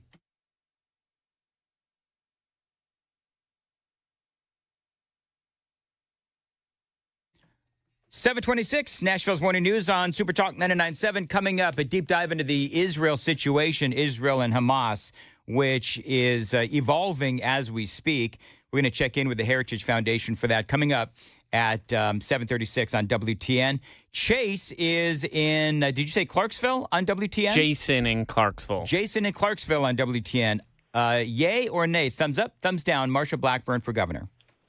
I'm a no on Marsha, because a few years back, whenever they were voting for Senate minority leader, she would not tell how she was going to vote, and it was on your radio station. I don't remember which host. For some reason, I think it was Murphy. He's usually pretty good about making people mad like that. Mm-hmm. And I would vote no because of the TikTok ban, because she voted for that. I will not vote for Marsha. I will leave that spot blank. Thank you very much. I appreciate it. By the way, just for folks that are wondering, because I'm a big fan of the Heritage Action people, the average Senate Republican from the Heritage Action for America score, the average Senate Republican, do you know what take a guess? Joan and KGB, what do you think the average Senate Republican, according to the Heritage Action for America, the average Republican score is in the Senate? Like a 1 to 100 or something? Yeah, it's 1 to 100. Okay. The average Republican score? Yeah. 50. I'm going to say 51. Okay, 62%. High win. Marsha Blackburn, by the way, her session score is 86%. Her lifetime Heritage Action score far above the average Senate Republican at 87%. We got time for one more call there, KGB? Yes, sir. We'll go to Junior. All right, Junior, go ahead. Hey, guys, great show. Love to listen to you in the morning. I think part of what's going on here, personally, I wouldn't vote for Blackburn. That's just me. All right, but I think part of what's going on here is how obviously people perceive her, with all the question marks she's been getting.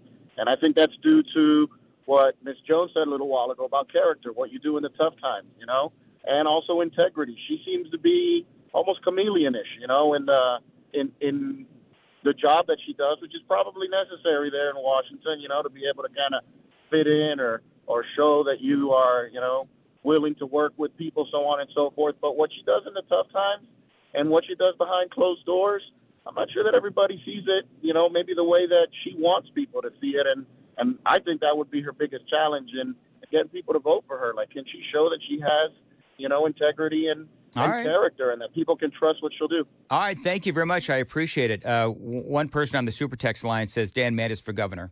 Thank you, 5522. I saw it more than one time. Or was it only one? Was it more than It once? was more than one. People love you. Oh, you people are so sweet and stupid at the same time. I'm just kidding. By the way, anybody else catch Joan with the whole character thing that she threw on me a while back? Joan is turning into the mom of the show. So, KGB, you're in trouble. By the way, and I'm not going to ask this on the air as an official question. I do wonder, though, is there anything Marsha Blackburn could do if you're a no? What could she do to change your mind. 7:30 on Nashville's Morning News on WTN.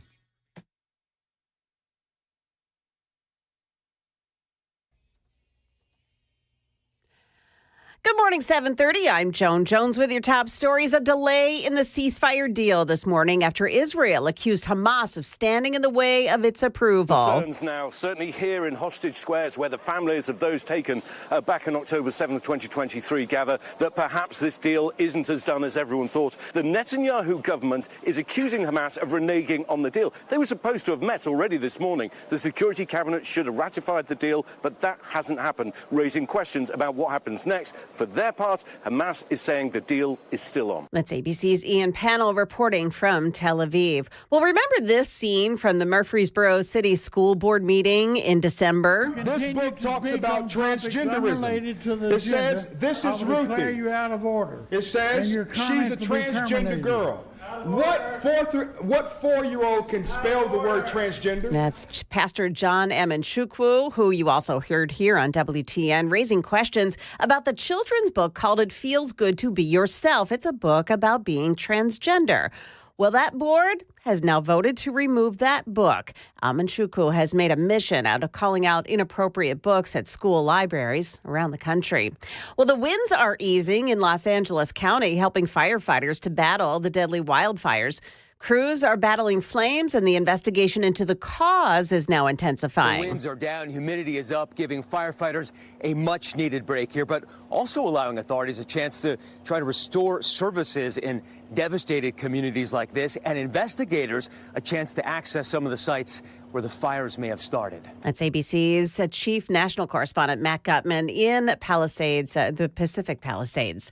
That is the latest news. We've got your traffic and weather coming up. I'm Joan Jones, WTN News. Thank you, Joan. Dan Mandis here. Make 2025 the year you get active again. Listen, if you've been sidelined with chronic back, neck, and knee pain, check out my friends at the Wellness Institute of Nashville and Dr. Kevin Mitchell. I've been a client for over 10 years. I've never felt better. Now, I arrived in Tennessee over a decade ago, riddled in pain. Now, I've had spinal decompression therapy for my chronic back, neck, and knee pain, and it has helped me immensely. It can help you as well. And right now, a great deal at the Wellness Institute of Nashville. Dr. Mitch is going to fix you right up. They are offering the Big 47 offer in honor of our 47th President of the United States, Donald J. Trump.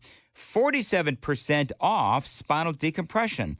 Now, you know that they utilize the latest high-tech equipment in their state-of-the-art facility to provide effective, non-surgical solutions. Dr. Mitchell and Dr. Ashley, they're committed to helping you overcome back and knee pain. So call them today. Tell them Dan told you to reach out. 615-246-5009, 615-246-5009. Don't forget that great offer. In honor of the 47th President, 47% off non-surgical spinal decompression therapy. I'm Dan Mandis. I put my seal of approval on that deal.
Well, we have a crash on Bell Road, the westbound side at Arbor Common. It's a crash reported by police. Also, the 40 eastbound lanes, a crash at McCrory Lane, exit 192, and the right entrance lane has been blocked there.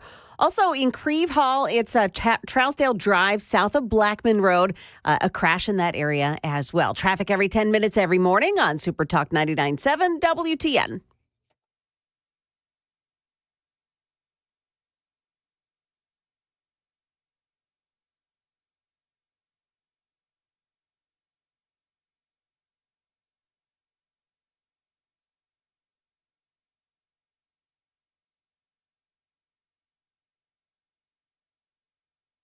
.737 Nashville's Morning News on Super Talk 99.7 WTN. The situation between Israel and Hamas, we all went to bed last night, thought, all right, deal's done. Now, apparently not so much. I want to welcome on into the program Victoria Coates, foreign policy analyst for the Heritage Foundation, and our guest, Victoria. I've got to ask, you've got Benjamin Netanyahu saying that Hamas has reneged on whatever deal was struck, parts of this deal, and he is accusing them of trying to renege and then get some better deal, I guess. What's the latest from your vantage point? Oh, hold on, Victoria, hold on, and go ahead. This is going to be really awkward if I can't get her. Hold on, Victoria. We're working hard to get you on the radio. And our phones completely crashed? There we go. Victoria, now we have you. Thank you for your patience. We're going through some technical issues.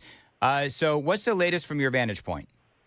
Yeah, no, unfortunately, this was far too predictable, Dan. Hamas has been moving the goalposts for the last 15 months, ever since they started this war on October 7th, rather.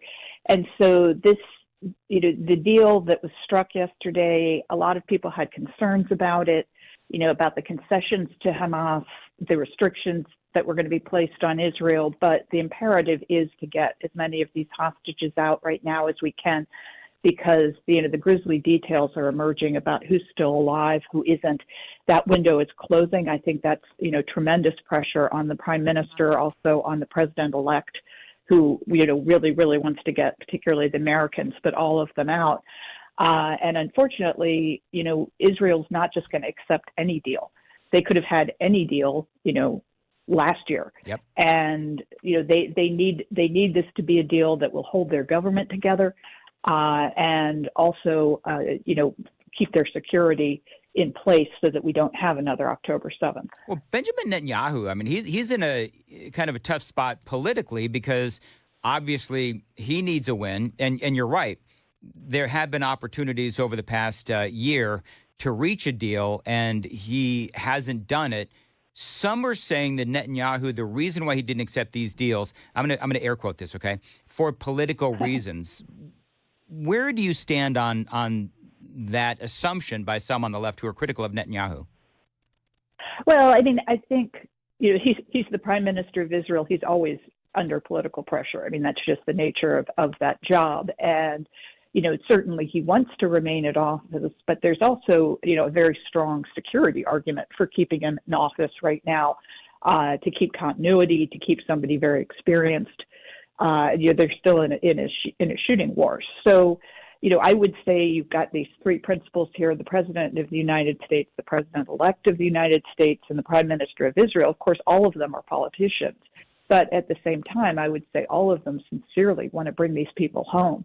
And that's probably the greatest pressure of them all. Is, you want to pay any price, but, is the price of Israel's security too high? That's kind of the agonizing dilemma that we've had. And I think, as the prime minister went through the overnight last night, clearly something happened, because he had called President-elect Trump and thanked him for his assistance. And I don't think he would have done that if he hadn't been pretty confident he had a deal, but that seems to have fallen apart. So how did these negotiations go?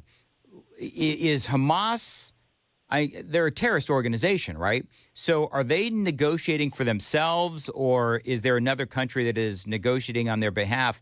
Like, how does a deal fall apart like that? Well, think about it as an elaborate game of post office with everybody sending each other notes. And we have countries that speak to both parties, like Qatar and Egypt, who will literally be the interlocutor. They'll carry the notes back and forth, drafts of agreements, suggestions, initiatives, that kind of a thing. And then you also have actors like Steve Witkoff, who is designated by the president-elect to be his special envoy for the Middle East, which is a position out of the State Department, but with a direct line to the Oval Office. And so Mr. Witkoff was also dispatched to the region last week, had apparently very productive meetings. According to the State Department spokesman, Matt Miller, yesterday said that Steve Witkoff's intervention was critical in moving the deal as far as it moved. So if you have the Biden administration praising him, you know he did a pretty good job. So that's kind of how it works. And then eventually, we hope both sides agree to a deal that will bring hostages out, but at the same time, retain Israel's security flexibility. Victoria Coates is joining us, a foreign policy analyst with the Heritage Foundation. You mentioned the grisly news, the horrible news about the hostages, how many are alive. We may be getting body parts back. These hostages have been through a lot. Do we actually know how many are alive and how many are dead at this point? I mean, it's not like we can trust Hamas to tell us the truth. No, and so all of this should be taken with a grain of salt. The most firm numbers I've seen is that Hamas has control of 98 of these people. Now, that leaves some dozen or 24 unaccounted for. There were horrible reports at the beginning of their captivity that Hamas was selling some of them. So the other groups may have control of that sort of undefined number of hostages. Then within that 98, we think a little over half of them are still alive.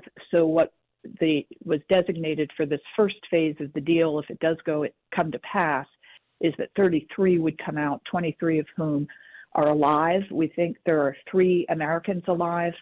2 of them would be in that group, hopefully. And, I think that reality is what drove President Trump's very strong statements on this in early December of last year, which was really the first time you had heard American leadership speak out so forcefully to demand the release of the hostages. And I think that was the catalyst that sort of got this moving. The question is if we can get it over the goal line. Well, you're right. I mean, everybody remembers. If they're not back by the time I get into office, all hell will break out in the Middle East. And it will not be good for Hamas, and it will not be good, frankly, for anyone. All hell will break out. I don't have to say anymore, but that's what it is. And they should have given them back a long time. They should have never taken them.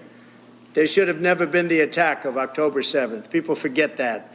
All right, so we're going to pick up the conversation with Victoria Coates coming up next. Victoria, 20-second check on traffic here in Nashville on WTN.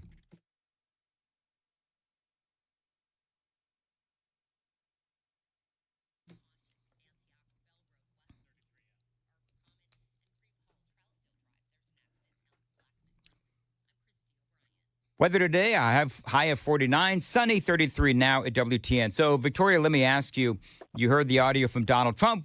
We all know what the president-elect said, all hell will break loose.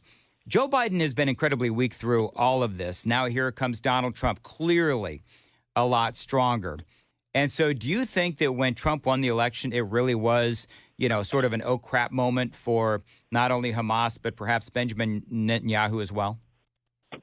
Well, I think certainly for Hamas, and that they remember him from the first term. That one of the first things we did when he came into office was turn off all the money to the Palestinian support network in terms of the NGOs, United Nations, direct economic assistance. He cut all of that off, and then started the maximum pressure campaign against their main patrons, Iran, which cut off the money from Iran.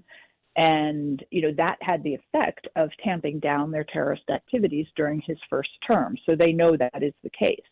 Now, Prime Minister Netanyahu was also prime minister for the entirety of President Trump's first term, so they know each other well. And the prime minister, though, has much happier memories of that first term and all the things that President Trump was willing to do with Israel, culminating in the Abraham Accords. So I think the prime minister, is feels very strengthened by the return of President Trump, and pleased to have somebody in the Oval Office who at least takes his calls. Apparently, he talked to President Biden a couple of days ago, and it was the first time they had talked since October. Which is sort of difficult to believe. But I was going to say my jaw just dropped. Really? I mean, there's just no communication. No communication. Well, I'm not to drag you into that conversation, but Joe Biden isn't exactly a great communicator these days. Very quickly, because I'm running out of time, and this is a great conversation. So Trump comes into office. I'm assuming one of the first things that he has to do is go after Iran's economy and really enforce, maybe even throw down some new sanctions against Iran? Well, I think the enforcement is the key thing. The sanctions architecture that was put into place in the first term is still there. All the Biden folk did was stop enforcing them and permitting the oil sales, including 1.7 million barrels a day to China, that they're currently selling. So I think all you have to do is enforce those. But he'll also have to take a real hard look at the progress that's been made on their nuclear program over the last 4 years, because that has been substantial. That was not the case when he left office. And, in close consultation with Israel and our Gulf allies, decide what he's going to do about it. One of the things, of course, with this deal is, okay, so will this have a long-term impact on making Israel safer? Because that's ultimately the question. Benjamin Netanyahu wanted to get rid of Hamas once and for all. Does this deal, in its current form anyway, even though it's in peril right now, but would this deal actually allow Hamas to continue to exist and therefore perhaps not keep Israel safe? Well, that's going to be the million-dollar question. And there is an argument to be made that if they can get at least the first phase of this deal implemented, that the United States can go to Arab partners, first and foremost Saudi Arabia, and say, look, Israel tried. Israel put a good faith, pathway to a ceasefire, to peace on the table. Hamas is the one who's vetoing this. Don't give them a veto over peace. Can you move forward with a peace deal with Israel? So you could see this as a step towards another Abraham Accord, primarily with Saudi Arabia, which would be huge and very significant to Israel's security. That would be the most hopeful look at it. I thought this was interesting. A moment yesterday when Biden was announcing the deal. Thank you. Books credit for this, Mr. President, you or Trump? Is that a joke? Oh. So the president, current president, saying, is that a joke, wanting to give, Donald Trump any credit whatsoever. But, in the next 30 seconds, I think Donald Trump gets a lot of credit. And I don't know why Biden said that, because his own State Department later on said, oh, yeah, Donald Trump does get a lot of credit here. Yeah, I think what you're seeing is just the wheels coming off, and Biden grasping for any straw of a legacy he can have from his failed presidency, because I think you're 100% correct. This is all due to Donald Trump. There is nothing else that explains what changed over the last 2 weeks. This deal was more or less on the table since May. The only thing that changed was Trump. All right, great conversation. Victoria Coates from the Heritage Foundation, foreign policy analyst. Thank you very much. And boy, when she talks about the wheels coming off, Biden always had training wheels, and when his training wheels come off, you know that it's bad. The conversation does continue. Dan Mandis here. Here we are in 2025. What big events do you have planned? Whether it's a big corporate event, maybe a family reunion, maybe a wedding at your home. My friends at Nashville Tent and Awning can help you with an incredible enclosure that can be installed anywhere. Now, they've been around since 1884. These folks are a Nashville institution, and they've worked with the likes of the Titans, Vanderbilt, and the Grand Ole Opry. Now, they're one of the top companies in Nashville, and they can help you. Think about your backyard.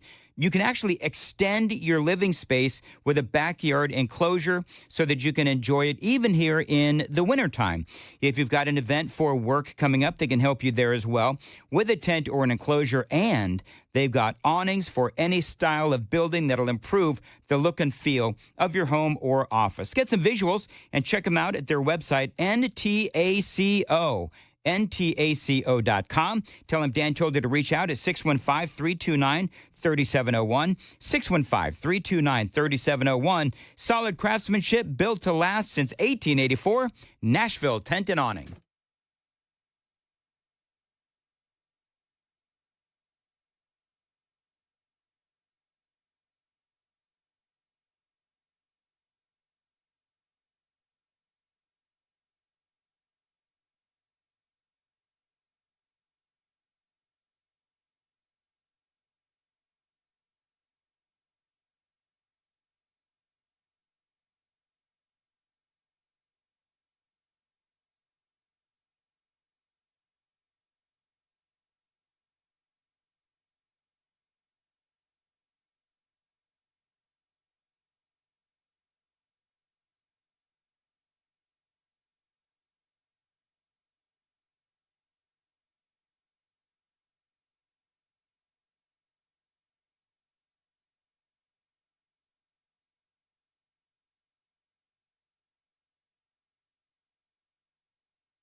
$7:54, Nashville's Morning News on Super Talk 99.7 WTN. You need a pole barn in your life, and the people to do it, Stoltzco. Now, they are the premier pole barn builders here in the state of Tennessee. You know that putting up a pole barn, you can use these things for anything. And with Stoltzco, you know that they're going to be built to last. They're built really well, and you can use them as anything. You can use a pole barn as a garage, an event space, an equestrian building. You name it, you can even live in it. Of course, we call those barn dominiums. You got some in-laws, maybe some parents you want to put up as well. Think about a barn dominium from my friends at Stoltzco. You could also plan ahead and build your own retirement home. Call them, tell them Dan told you to reach out, 615-622-5992, 615-622-5992. You can also find them. They've got great social media, Instagram, Facebook, or at their website, Stoltzco, Stoltzco.com.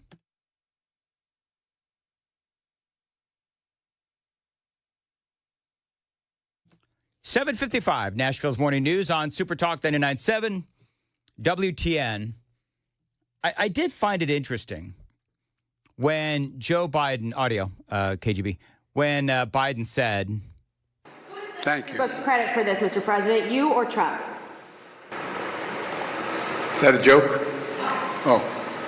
I mean, and there's a visual component to this as well. Because, Joan, when Biden has that crap-eating grin where he looks like the Joker from, Batman. Yes. I don't know if I've ever seen such a sinister smile when he does that. And I ever since I first saw him doing that big, grin, I can't place it. But it's like his mouth is too big for his teeth or something. Yeah. His teeth are too big for his mouth, maybe. Is I don't that know. what it is? Yeah, but I know what you mean. It just looks creepy and bizarre. He did that switch thing, too, where he turned around and asked, hey, is that a joke? And then he said, no. And turned, like he didn't follow through. He had to switch in his head to something else and walk away. Yep. And it's kind of funny because, his own State Department said, when it comes to the involvement of President-elect Trump's team, it has been absolutely critical in getting this deal over the line. And it's been critical because, obviously, as I stand here today, this administration's term in office will expire in 5 days. And one of the things that we have always said about this deal is that when you get from stage 1 to stage 2, that the United States, Egypt, and Qatar are the guarantors of this deal. Yeah. And so, also, John Kirby just this morning said President Trump had a lot to do with that deal getting through. It's exactly just this morning on ABC. Also, he said 5 days. It's actually 4 days, 3 hours, 2 minutes, and 19 seconds to be exact. There you go. So you know what that is, Joan? That's KGB. So proud of his countdown clock that you can see, by the way, on YouTube and Facebook and Twitter and Twitch, 997WTN.com. If you, for whatever reason, you know what I want to know?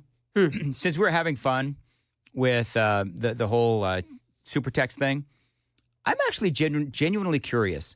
Why do people watch this show or any show? But I want to know, why do people? Why do you watch it?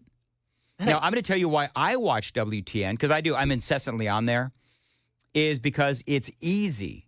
I don't necessarily watch it, but I listen to the video because I can pull up YouTube or Facebook on my phone and I can walk around with my phone in my back pocket and, I've got, Chris Hand in my back pocket or Chad Benson or Murphy Show. I can listen to it anywhere. And no offense to the streaming people, but I think that listening to it on Facebook or YouTube, it's actually more robust and it's more reliable of a connection. So that's why I Facebook or YouTube the video, because I just think that it's more reliable. I don't necessarily watch it, but I am listening when I do. But I am curious, why do you watch Nashville's Morning News? Because Joan's really cute. Oh, please.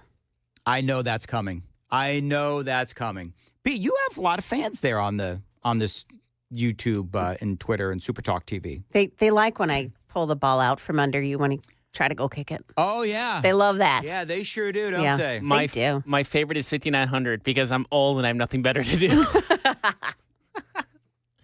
Can't argue with that. All right, it's coming up on 8 o'clock. Super Talk, 99.7 WTN. Super Text line is open, 615-737-9986. You can watch us on Facebook, YouTube, Twitter, Twitch, or X. Twitch, and, of course, at the website, 997WTN.com.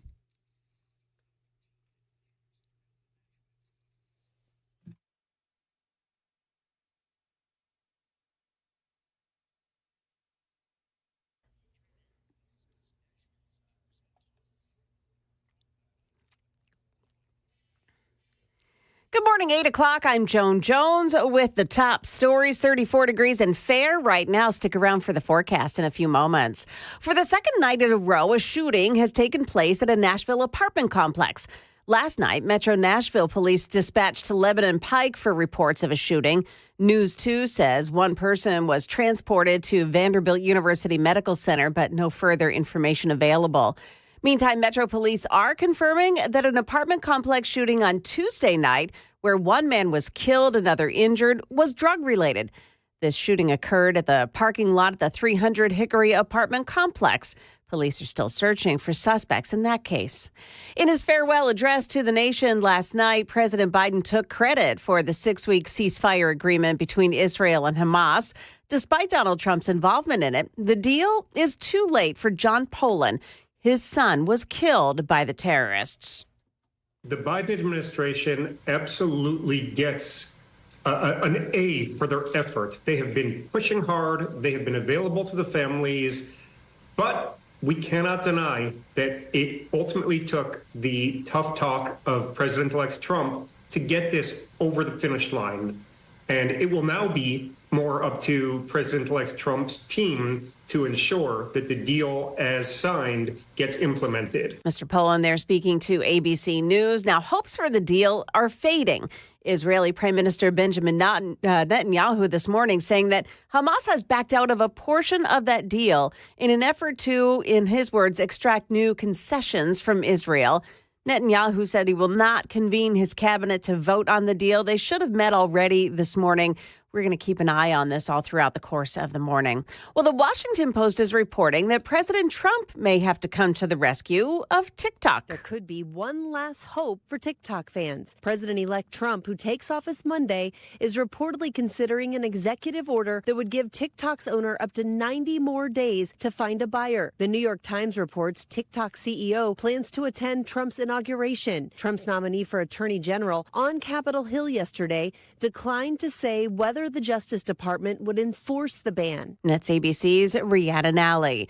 Well, market numbers report here brought to you by Beacon Capital Management online at beaconcm.com. We've got stock futures mixed at the moment. Dow futures are down 143, but the NASDAQ futures are gaining 79.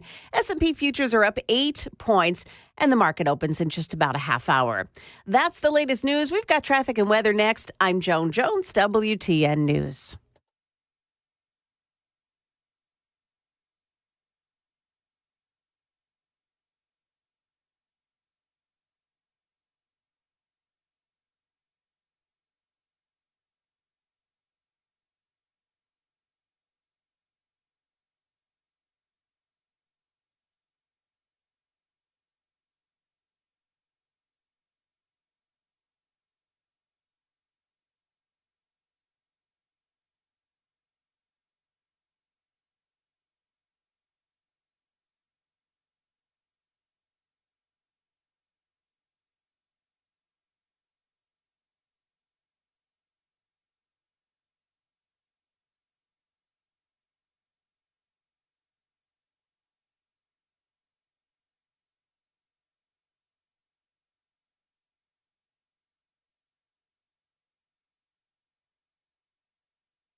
Oh, I got some trouble on the roads now. 40 westbound past Stewart's Ferry Pike, exit 219.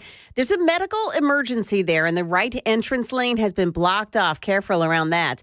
Also, Clarksville Pike at Rosa Parks Boulevard, and a crash involving some injuries. The delays are southbound back to Ashland City Highway. Also, Bell Road in Antioch. The westbound lanes at Arbor Common, a crash reported there. And Murfreesboro Pike, a crash right out there at the airport at McGavick Pike. That one also involving some injuries. Traffic every 10 minutes every morning on Super Talk 99.7 WTN.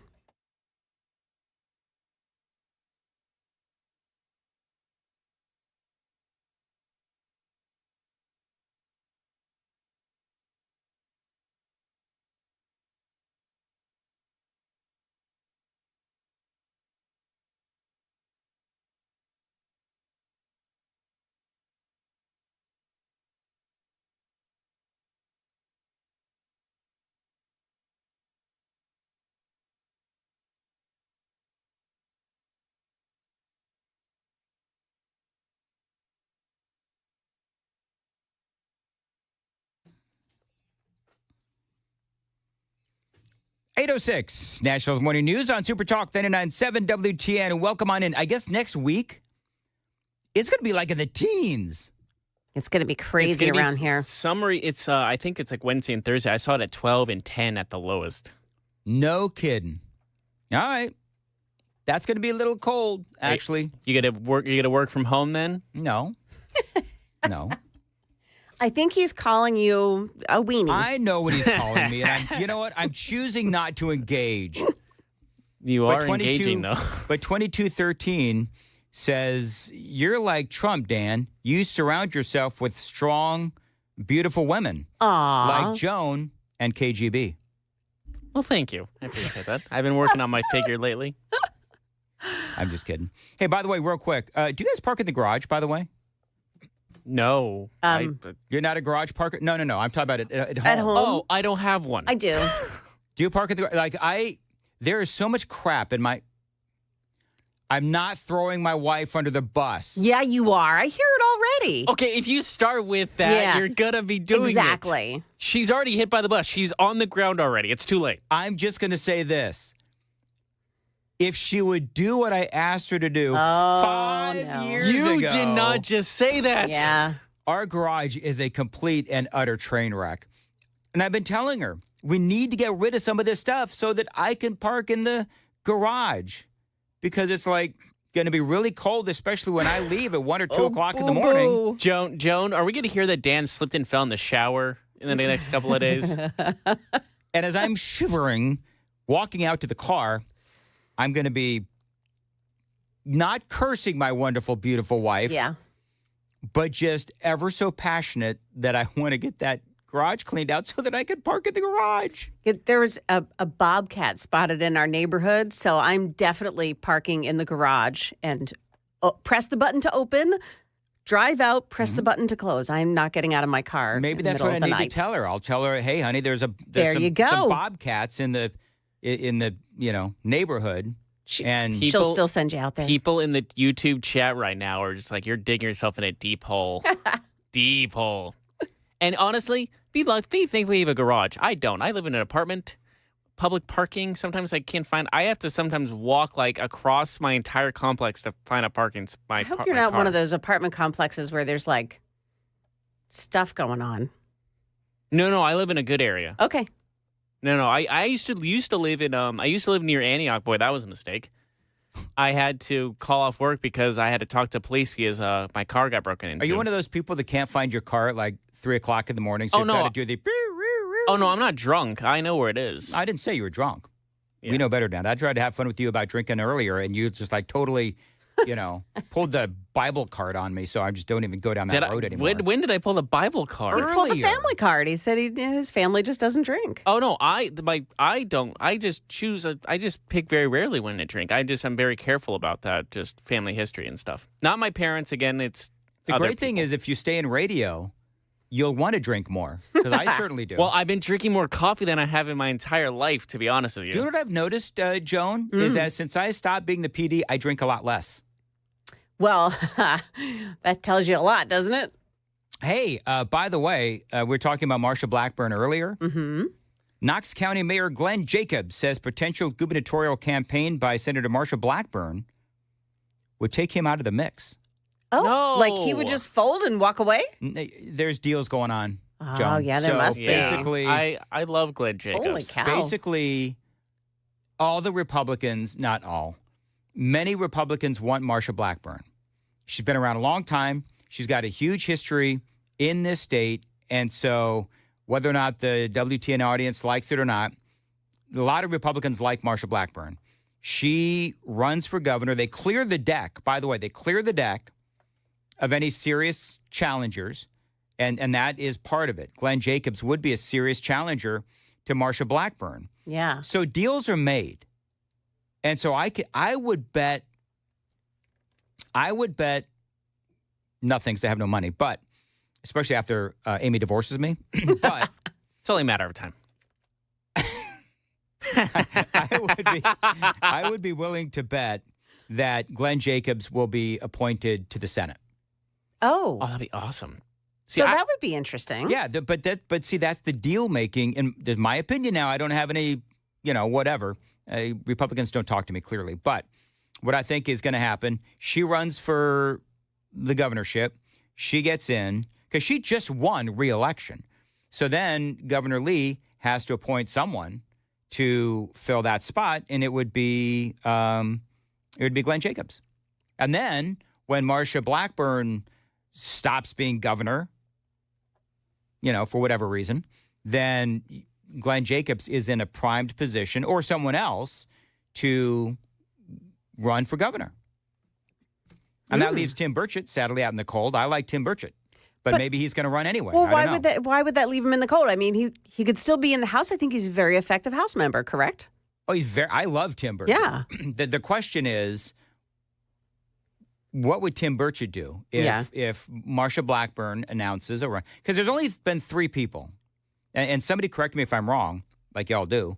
I think there's only been 3 people that have really openly talked about running for governor. Blackburn now. A lot of people were talking about Glenn Jacobs. I don't know if he himself spoke about it. Tim Burchett, all those rumors surrounding him. Congressman Mark Green at one time was talking about running for governor, and I don't know if that is still the case.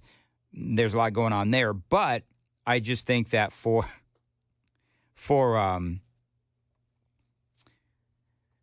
Amy has just informed me that she did indeed clean out part of the garage.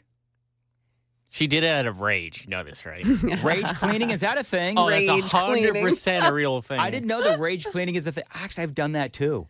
Like if she comes home and you left dishes by your chair, which is what, like if you ask Amy, if Amy ever comes in and somebody asks her, what's it like living with Dan? I guarantee you she's going to say, because he talks about everything that happens in our house and he leaves coffee cups everywhere. Like, exactly where I've gone in my house. You can track me by my coffee cups, my trail of coffee cups. It's honest to goodness truth. Like I've got my dad recliner right there where it's like, it's my chair, right? I've got my chair. Do you get mad if anybody else sits in it? Do you know we actually had an episode? I knew it. It was a few days ago. No, this is kind of funny actually. Riker, who never sits in that chair, was sitting in my chair. And so I don't like sitting on the couch because it's full of dog hair. It's a whole thing with my allergies. So my chair is the one place that I can sit. And Riker was sitting in there, and I'm standing behind the chair wanting to sit down because I'm 57 and feeble. And I'm waiting for him to get up. And he just doesn't step on the clue bus. So finally, Amy, in a nice act of goodness towards her husband, said, Riker, get up and let Grandpa sit down. Love it. So there you See, go. when I sit in, my dad has a chair at his house too when we come over for football games and stuff. When I sit down, he doesn't even give me he's like, I'm going to the bathroom. When I come back, you better be gone. And if I'm not gone, my ear is pulled to all hell like Mike Tyson on Vander Holyfield. Your ear is literally pulled? Oh, no, yeah. He does it in a loving, warned you. I warned you way. It's my fault that I'm in this position. That's a total dad move. Yeah. Do you think that if we tick off people around here, they can rage clean the dust encrusted news corner? No. 8:15. I think if you raged on them, there'd be pushback. I'd come in and there'd be more dust. Yeah, I was about to say they'll bring dust in. There'd be a deposit of dust. They'll go out and get all the leaves off of the tree and sprinkle them around. We're just kidding. We love it here. 8:15, time to check the roads on WTN.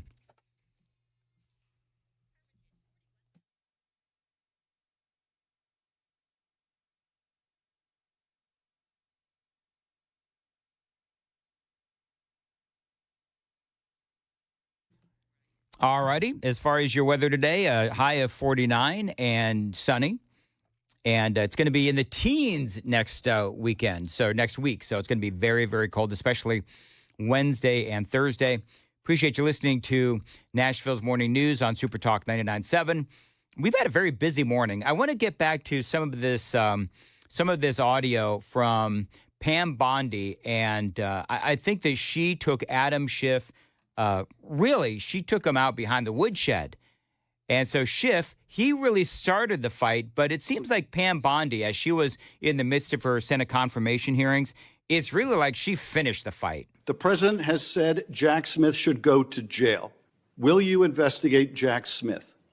Senator, I haven't seen the file. I haven't seen the investigation. I haven't looked at anything. It would be irresponsible of me to make a commitment regarding anything without, you're a long practicing attorney, without looking at a file. So you would need a Period. factual predicate to open an investigation of Jack Smith, is that right? Not a summary by you sitting here. Yes, sir. And not a summary by the president either, right? Absolutely. As I said earlier, I did this in the 5. I love her righteous indignation. I do, because she is deserving of that righteous indignation, because basically what Adam Schiff is trying to do is trying to put her in a very awkward position, with Donald Trump, or as she is sitting there and in the midst of her Senate confirmation hearings, where he's asking her, these sort of hypothetical questions. And she, as you just heard, she hasn't seen the Jack Smith file. She hasn't interviewed anyone within the DOJ about Jack Smith or the special counsel and his team. She hasn't spoken to any of those people. So what he's trying to do is just push this narrative about Donald Trump going after his political enemies. And sitting here today, Senator, 72% of Americans please, I only have have 7 lost minutes. faith in the Department of Justice. Sitting here today, are you aware of any factual predicate to investigate Jack Smith? Sitting here today, yes or no?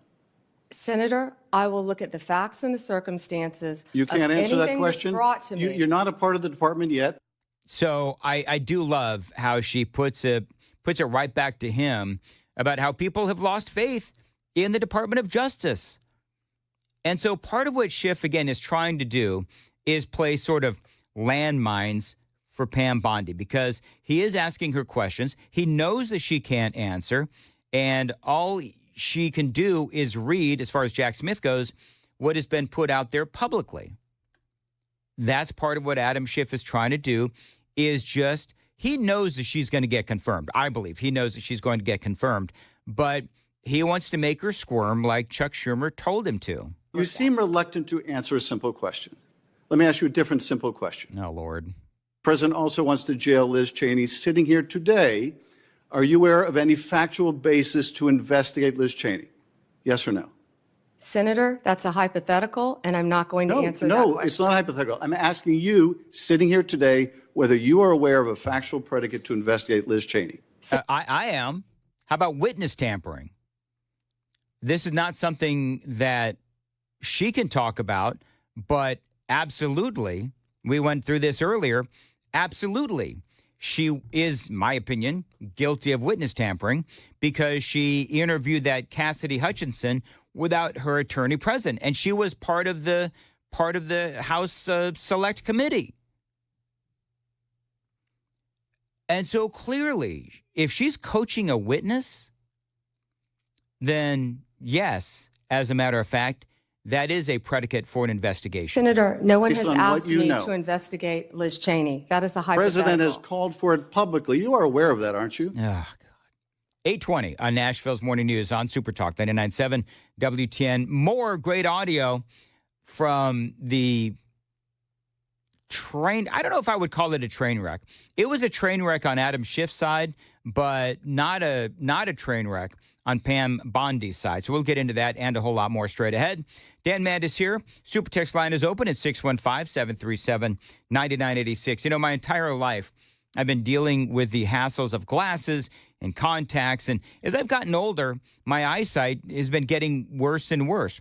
We're talking about why people watch us on Super Talk TV.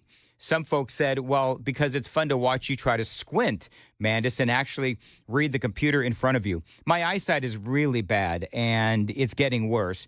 That is why I am thankful to have found Dr. Horn and the team at Vision for Life. Now, they've helped thousands take control of their vision. I'm excited now to be one of them. After discussing lens replacement with Dr. Horn and his team about how the procedure can correct both near and far sight vision while eliminating cataracts for good, I knew that I had to take that leap, and I am. Now, stay tuned, as I'll be sharing my journey with you every step of the way. If you're dealing with the same struggles as I am, you really do owe it to yourself to, at the very least, check out Vision for Life and see what they can do for you. They were voted Nashville's best ophthalmologist. This is a great company, and Dr. Horn is a great ophthalmologist. Call them today. They can help you see better. 615-436-2020, 615-436-2020. You can always find them online, visionforlife.com. It is 8:21 on Nashville's Morning News. Joan Jones has the news. Joan, what's coming up? Yeah, the latest on the fragile ceasefire and hostage deal in the Mideast. Also, a Republican leader in the House was just removed from his leadership position. What's going on there? We'll take a look coming up at 8:30 on Super Talk 99.7 WTN.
$8:25, Nashville's Morning News on Super Talk 99.7 WTN. Dan Mandis here for my friends at Brentwood Jewelry. Now, this is a great local company that's been giving back for over 50 years. Now, the Amamali family is full of heroes. They own Brentwood Jewelry, and the family patriarch, his name is Salem, and he served in special forces, and his sons our local firefighters. Now, this, again, is a great American family. You walk into Brentwood Jewelry. I've talked about this incessantly and ad nauseum. I understand it. But it's so impressive when you walk into a place of business and you see all these American flags. So you see great jewelry and a ton of American flags when you walk into Brentwood Jewelry. I love this family. They're great. Now, part of that giving back is also giving you great deals on all things jewelry, from watches to earrings, necklaces, and definitely engagement rings. They'll help you find the perfect ring within your budget. And if you can't find what you want, they'll custom design a ring for you. They are the official jewelry store of my house, and you should check them out today. 7012 Church Street East, located in the heart of Brentwood, just off Franklin Road. Exceptional style, exceptional deals every day for over 50 years. BrentwoodJewelry.com. 827, Nashville's Morning News on Super Talk 89.7 WTN.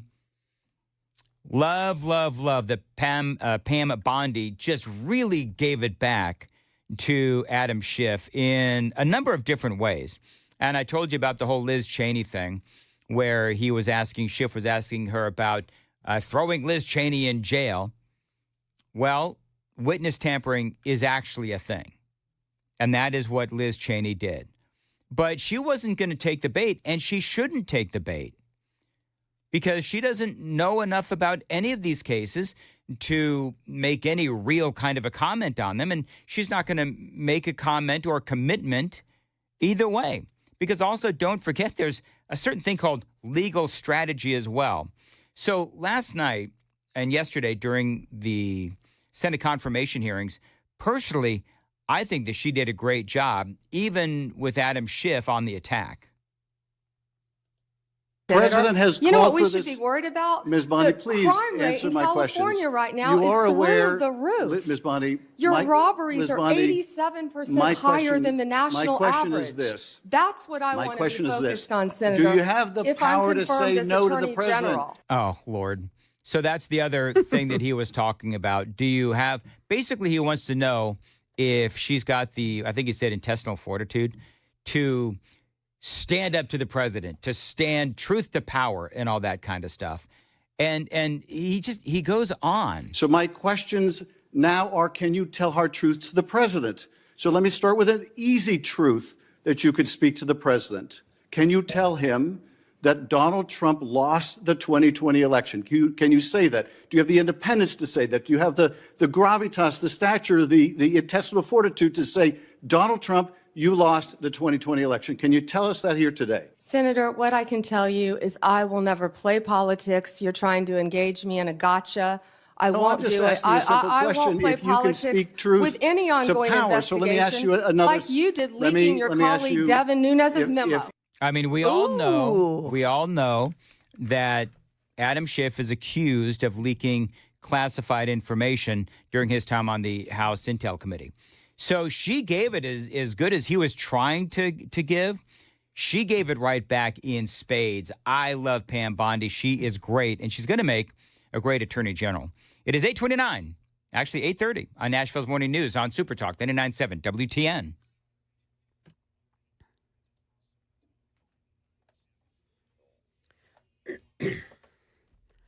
Good morning. Yeah, it is 8:30, and I'm Joan Jones with your top stories. We're looking at 34 degrees right now. We've got the full forecast coming up. Skepticism over the endurance of that ceasefire deal reached between Israel and Hamas, including the skepticism of a former hostage. Her name is Judith Raynon. I will believe it when I see it.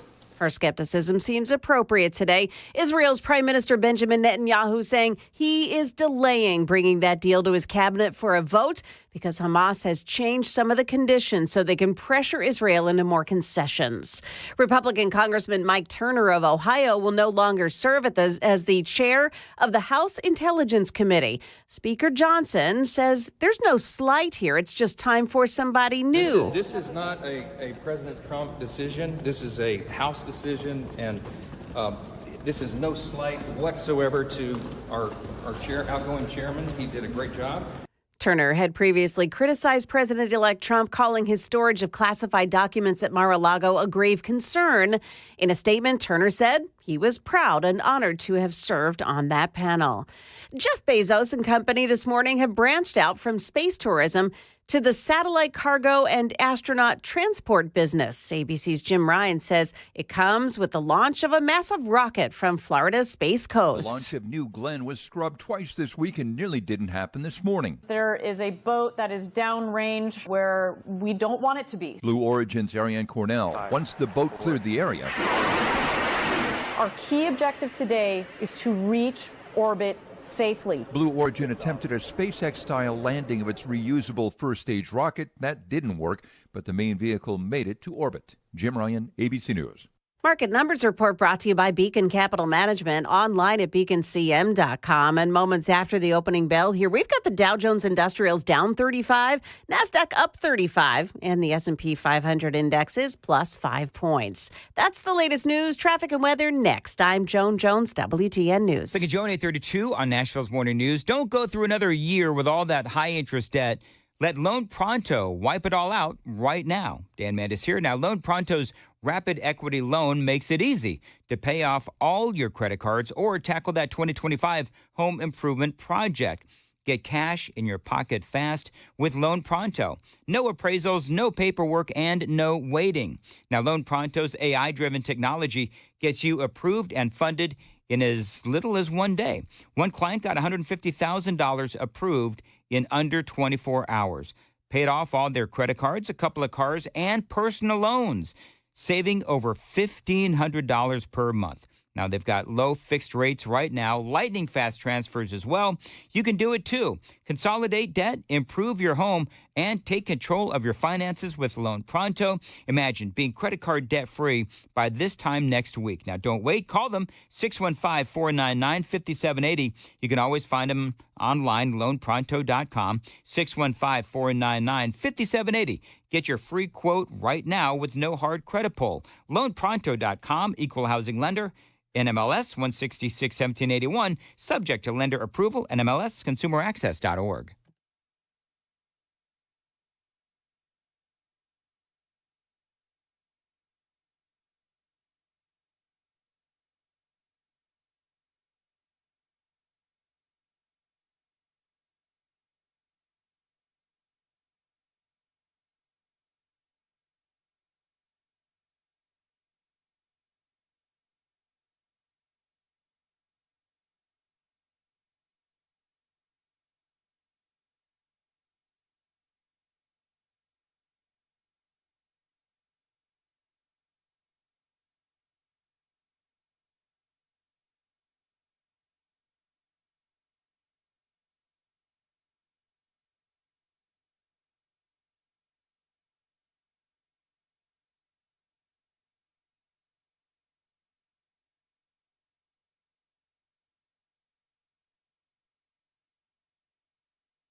Crash in Bordeaux now, Clarksville Pike at Rosa Parks Boulevard, and it involves some injuries and a big backup, too. Nolensville Pike at Holt Road, a crash, and then another one in Smyrna on 24. Westbound lanes at Almaville Road, exit 70, the left shoulder there blocked. Traffic every 10 minutes every morning on Super Talk 99.7 WTN. Thank you, Joan. Dan Mandis here for Busy Bee Plumbing, Heating, and Cooling. They are your Rude Pro partner, and they're my partner as well. I love these folks.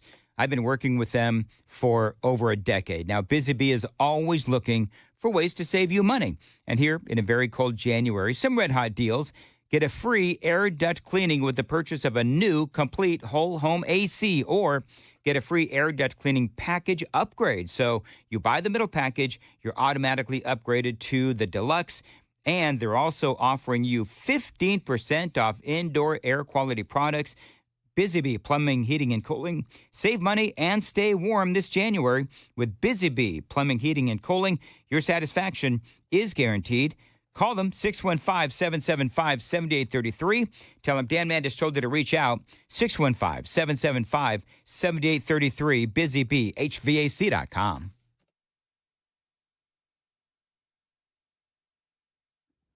Hey, everybody, Dan Mandis from Nashville's Morning News. The Wall Street Journal reported a while ago that people are feeling stress, anxiety, and depression because of this election. If that's you, talk to my guy, Dr. Christopher Van Schenk. He is a psychiatrist out in Nolensville. Now, he can help you with not only depression, if you're feeling it because of politics or whatever, but he can also help you with alcoholism, drug abuse as well. Go to his website, nolensvillepsychiatry.com. He's got a long list of conditions that he can help you with, either in person or at telehealth. Bottom line is, he wants to make it as easy as possible for you to get the help that you need. He can help your kids as well. Check him out online. Again, nolensvillepsychiatry.com. The number's below. Thanks for listening, and good luck.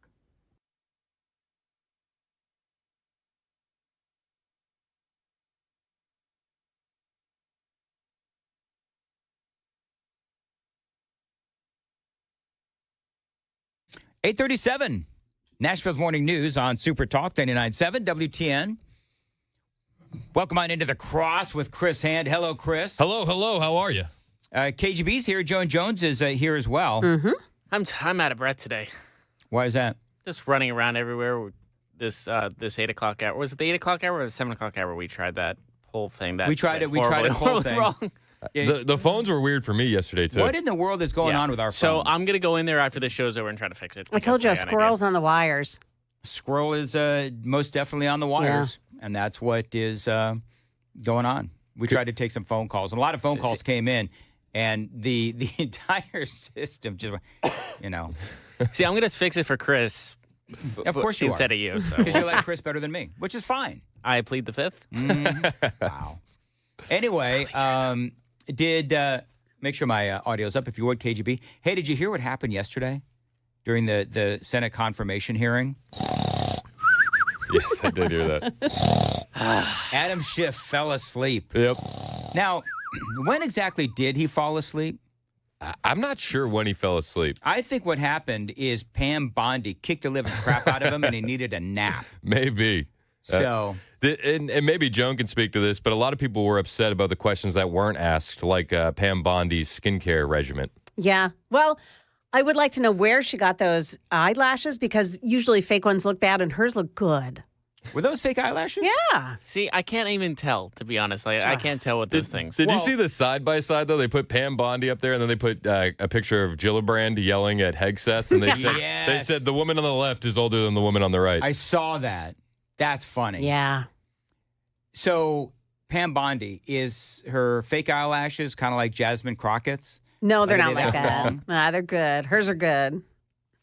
I think what Jasmine Crockett is trying to do, a few people that don't know, she's a congresswoman out of Texas, and she's got fake eyelashes that are like 6 inches long, and they look ridiculous. I think what they want to do, I bet you she's like angling for like a fake eyelash deal. Endorsement? Like an advertisement? Yeah, she's one of the members of Congress that really is more of a social media influencer. Right. Jasmine Crockett is? Yeah. Okay. Be darn the business of this nation. AOC has already cornered that market. It's really, her eyelash. I don't know why I obsess over her eyelashes. It just looks so dumb. Did you catch Nancy Mace, was it 2 days ago, saying you want to take this outside? Yeah. Yes, we played the audio. We did play that. Based. We actually had a pretty good debate over who would win, Nancy Mace or Jasmine Crockett. See, I think Crockett probably is a dirty fighter. Yeah. But I think Nancy Mace she was in the military, right? Was she? I think so. I can check. Remember, she graduated from the Citadel, but I don't know that she's actually an served. actual military. Yeah. Okay. You know who will know? The chat. The chat people will know. I will trust the chat, either Crowdsource YouTube that. or Yes. nutrition hot. You text guys, line. you have to see the picture, call it or that maybe anymore. you already have, of President Trump, his inaugural photo, his inaugural Yes. portrait. I haven't seen it. It's awesome. It's like he woke up and chose violence, and he went with mugshot aesthetics. It's on my Twitter page. If you want to take a look at it. Yeah, what is your Twitter, Joan? I'm I Joan know. P. Jones. Joan P. Jones. Yeah. Joan P. Jones. All right, I got to see it. Do I follow you, Joan? I hope so, Dan, because I follow you. Took him about a year and a half to follow me, Joan, so don't feel bad. I don't think You know what? wait a minute. I Okay. don't think Dan even follows me. He didn't do it till my birthday one year. I That was the gift I okay. got. Now I gotta check if you I follow me. remember that. I followed. Did I Yeah. tell you happy birthday? You did. You On did. your okay. Dan liked my post about I joked like me and Dan should have a live show at Waffle House, and he liked it, but he better be following me. I'll be actually upset. Come on, did you look at the picture, Dan? I did. It's a great shot. Isn't that fantastic? It is a great shot. It's mugshot aesthetic, right? Yeah. Yeah, it's not the mugshot. The lighting it's- is better. The lighting is better. He's got his one eye sort of like almost closed, like he's looking at you. Dan, you do not follow me. Oh, what a shame. Behave yourself, and I might. So anyway, At least you're not blocked. yeah, that's exactly right. Oh, yeah. I could block you, like I've done to other people. Actually, My I don't heart know. will break. I've blocked one. I would never block you. I've blocked one person in my life. That's it. Yeah, one person. That's it. Your ex-wife? That's current wife. Why would you do that? I don't know. It was just right there. It was low-bearing fruit. That's low. No. No. So I'm not gonna. I don't even want to talk about who it is because whatever. Anyway, so only one. How many people have you blocked, Chris? I can't. I mean, I'm sure I've blocked some people. I do the mute. I mute a lot. Yeah. Oh, you do muting. I just mute. That's what I need to do. I need to do more muting. Yeah. I don't need to hear from you. Sometimes when I see someone's feed, I'm just like, why is this even on there? And I just mute it. Like that guy, the M. Paladin guy, the Defiant guys, those. To be those fair, a cringe lot people. of them that I mute aren't even liberals. It's just conservatives I don't want to hear from. That's fair. I don't like your takes, but I'm also like tight with you, so I don't want to be like, burning bridges. Right. You know, okay, so How deceptive. Here's what, if you think that you've been muted by Chris Hand, tag him in a post on X and see if he responds. At Chris Hand on air. I'm going to go ahead and not respond to any, so that way everybody feels like they've been muted. That's that's See, a total this is- power I- move. You like that? I love the people of our viewers because I said ever since I said you don't follow me, I gotten a couple of followers since then because they like me. You owe me a follow. Ann says I've been muted. Yeah, that's fair. Ann feels like she's been muted or blocked on the text line every couple days. And every time I respond to her, I said, Ann, we love don't Ann. we love you. Ann's awesome. She's Her the one her entire family's awesome. Yes, her daughter made yummy stuff. Treats. One time. Treats. Treats and That's cakes. Exactly right. Treats and cakes. I will be sure and follow you. At some point. Whatever your name is. Down the road. KGB. Eventually. He legit forgot my name, I guarantee you. No, Jeff Malinoff. You'll note. Okay, so hey Chris. So do you know when I do the intro to the show, I say Joan Jones is here and KGB Jeff Malinoff. Do you know why I do that? Because I do. I need to keep saying his name so that I don't forget it. Completely valid. Listen, I'm old and I get confused. I think, you guys don't see it because Dan has all these notes, right? He writes notes to remember things. I walked in the other day and one of them said, I'm Dan Mandis. What is he? Wow, we do have our own Joe Biden, don't we? Wow. No. Here's what happened. I was ticked at myself because of all the things I shanked literally the open. And I was like, how did I screw my own name? And so I messed it up.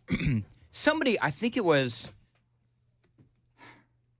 you. Was it you or was it Murphy? We were doing an event, and I had written down on my pad of paper, I had written down Chris Hand and Brian Wilson and Matt Murphy. And was it you that noticed it? It might have been. Where it was either you or Murphy. And the question was like, why in the world do you have our names written down? Yes. It was Murphy. Was it Murphy? Yeah, I think I recall that. Because you guys were probably talking about me behind my back. That's fine. We had a lot more time to do it when he was on 12 to 3. Let's be honest. There's a lot to say. The reason I did that is because there are times that people who have listened to the show for a long time know that there will be times when stuff just seeps out of my brain. Yep. And that happens. And the last thing that I want to do is, as Brian Wilson is sitting next to me, is shank the name of the mighty Brian Wilson. Or, whatever his name is, 3 to 7 now. Yeah. What's his name again? Murphy Show? Mark Murray. Mark Murray. It has 2 M's. There you go. That's exactly. Maury exactly Povich, I think. Is that Dan is eating too much red dye. Ah, topical. Well, Can somebody explain to me the whole red dye thing? Like, red dye is now banned. Yep. Right? but only red dye number 3. Yeah, we're still looking at you, number 40. Yeah. Still on the list. So this is why, if you remember, that somebody at one of the hearings held up the cereal from England and the cereal packages from here, and our cereal is so bright in color is because we use all these horrible dyes that Fruit have Loops, been. man. Yeah, How Fruit many of Loops. us ate Fruit Loops as a kid? Well, I was a Lucky Charms guy. okay, but they probably have red dye. Oh, I don't know this for a fact, but red dye cereals, Fruity Pebbles, Yep. which is fine because Cocoa Pebbles is a lot better. Fruit Loops. Yep. And there's one more. Oh, and what he said, Lucky Charms. I mean, it's probably in everything. Did you Probably. say you said Fruity Pebbles, right? Yeah. Yeah. That's Well, what- taking I it was out like, of that was like, that cosmetics one was- already. Yeah, that was like 30 plus years ago, right? Well, it was 30 plus years ago that they determined that there is a link between red dye number 3 and cancer, but they've left it in our food all this time. Which is so great. And food for kids. Yeah, right. Remember this when they tell you that RFK Jr. is a kook And during his follow the confirmation science. hearings. Yeah. See, that, Yeah. and that's when I saw that story, I was like, oh, yeah, score one up for RFK. Because Yep. I think he is bringing more awareness. He is bringing more Yes. attention to this stuff. Yes. And I think people are being red-pilled. Yeah. And so when he starts talking, and he's got a lot of people on his side that are hardcore Republican conservatives that probably they disagree with him on a ton of stuff, but on this we can all agree. And you got crunchy granola liberals that align with this like big time and held their nose and voted for Trump for it. I was talking with a potential client for the station yesterday, and he's like, we'll go to Mexico and my gluten allergies don't act up at all. I come back home and I eat the exact same thing, and I'm a mess. Yeah, Because of the way they treat wheat Yep. in the process. Yep. That's exactly right. So we have a real chance to change it, which is pretty cool. And you got to hand it to Donald Trump because he is giving RFK Jr. a voice. Yep. And I think that is huge. By the way, people pointing out that with Brian Wilson gone, Dan Mandis is the oldest host on WTN. Hey, Thank you, that's- 95. Very nice. 83. How was that nice? We should get you a rocking chair for your birthday or something. Oh, could you? Can you imagine me rocking back and forth during the show? So it's just like 5 minutes of silence, just like Yeah, but if Just we hearing the do that, he'll crackles. do an Adam Schiff on us in the middle of the show. I know, and I'll just start Come back from commercial and you'll hear. I'll get an air horn if that ever happens. like my. That brings us full circle to 5:35 when I fell asleep in shop class and my shop teacher, Mr. Arnabald, did an electric saw behind me to wake me up. So, did we have anything for this segment? I have something. What do you got? Real quick. All right. So let me set the scene. Houston, Texas. Police evidence room. Okay? Okay. Drug-addicted rats. Drug-addicted rats?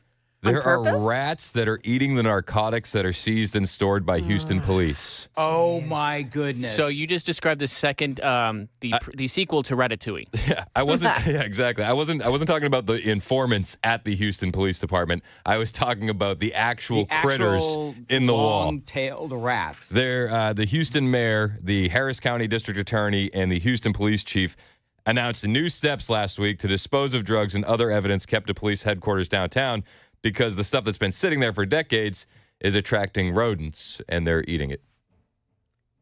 Insane. Why can't they put that in rat-proof containers? I don't know. Like, that's the thing. Metal usually works. Yeah. So are they doing like meth and cocaine? You could do it like in experiments right there in the police evidence place. Wait, well, I think Rand Paul in the Festivus report outlined that we were loading up gerbils on cocaine to see how they would fight. Do you remember that? Yes, I do. Well, yes. So we could have done this for free.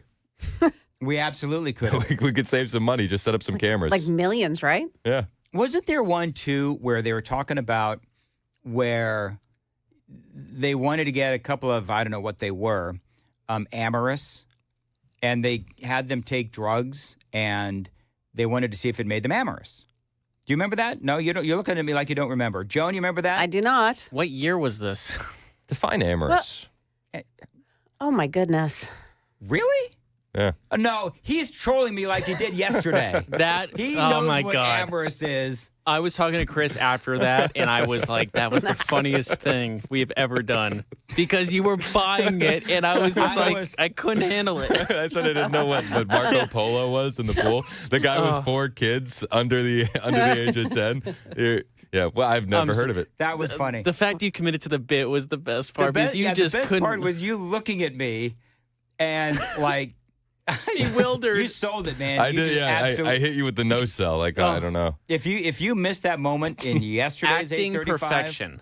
Go see it. You could use the same excuse for why you would know amorous because you have so many kids under the age of whatever. Oh, that's exactly right. Oh, that was so Well, you funny. asked Same earlier, thing. why do people watch Super Talk TV? It's for moments like that. Just to see the look on your face. Oh, yeah. Absolutely right. All right, 8:52, and Joan Jones is here. Joan, what's coming up in the news at 9? Yeah, the ceasefire looks like it is in trouble. We'll tell you what's happening at this point with it. Also, a local kid goes pro today in the golf world. Those stories at 9 o'clock on Super Talk 99.7 WTN. Thank you, Joan. 8:53. Dan Mandis here for the Glock store. Now, this is my gun store and where I train, and I need to go more here in 2025, but you really do as well. Now, they've got those private shooting rooms and the personal instructors, not in multiple lanes, and some stranger shooting next to you. Now, here's an exciting 2025 New Year, New Deal just for you. All month long, you could book a shooting session at shoot270.com. You mention my name, and you get to shoot a full auto H&K suppressed MP5 just for mentioning my name, Dan Mandis. That is a $50 value, but it's an experience that you're never going to forget. Again, all you have to do is mention my name. I've gone through all the incredible personal training at the Glock store. I'm never going to go back to a single lane range again. The incredible, incomparable shoot270.com, only in Nashville and only at my place to train, the Glock store. Minutes from the airport and worth the drive from anywhere. Shoot270.com.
Yes.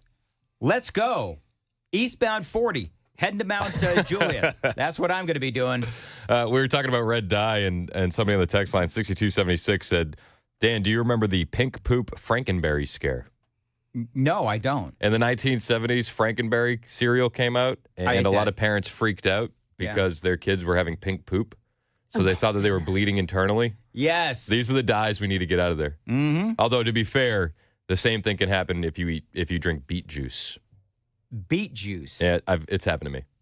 You would eat beet juice? We learned so much about you. We went through juicing. We went through a juicing phase, and we juiced some beets.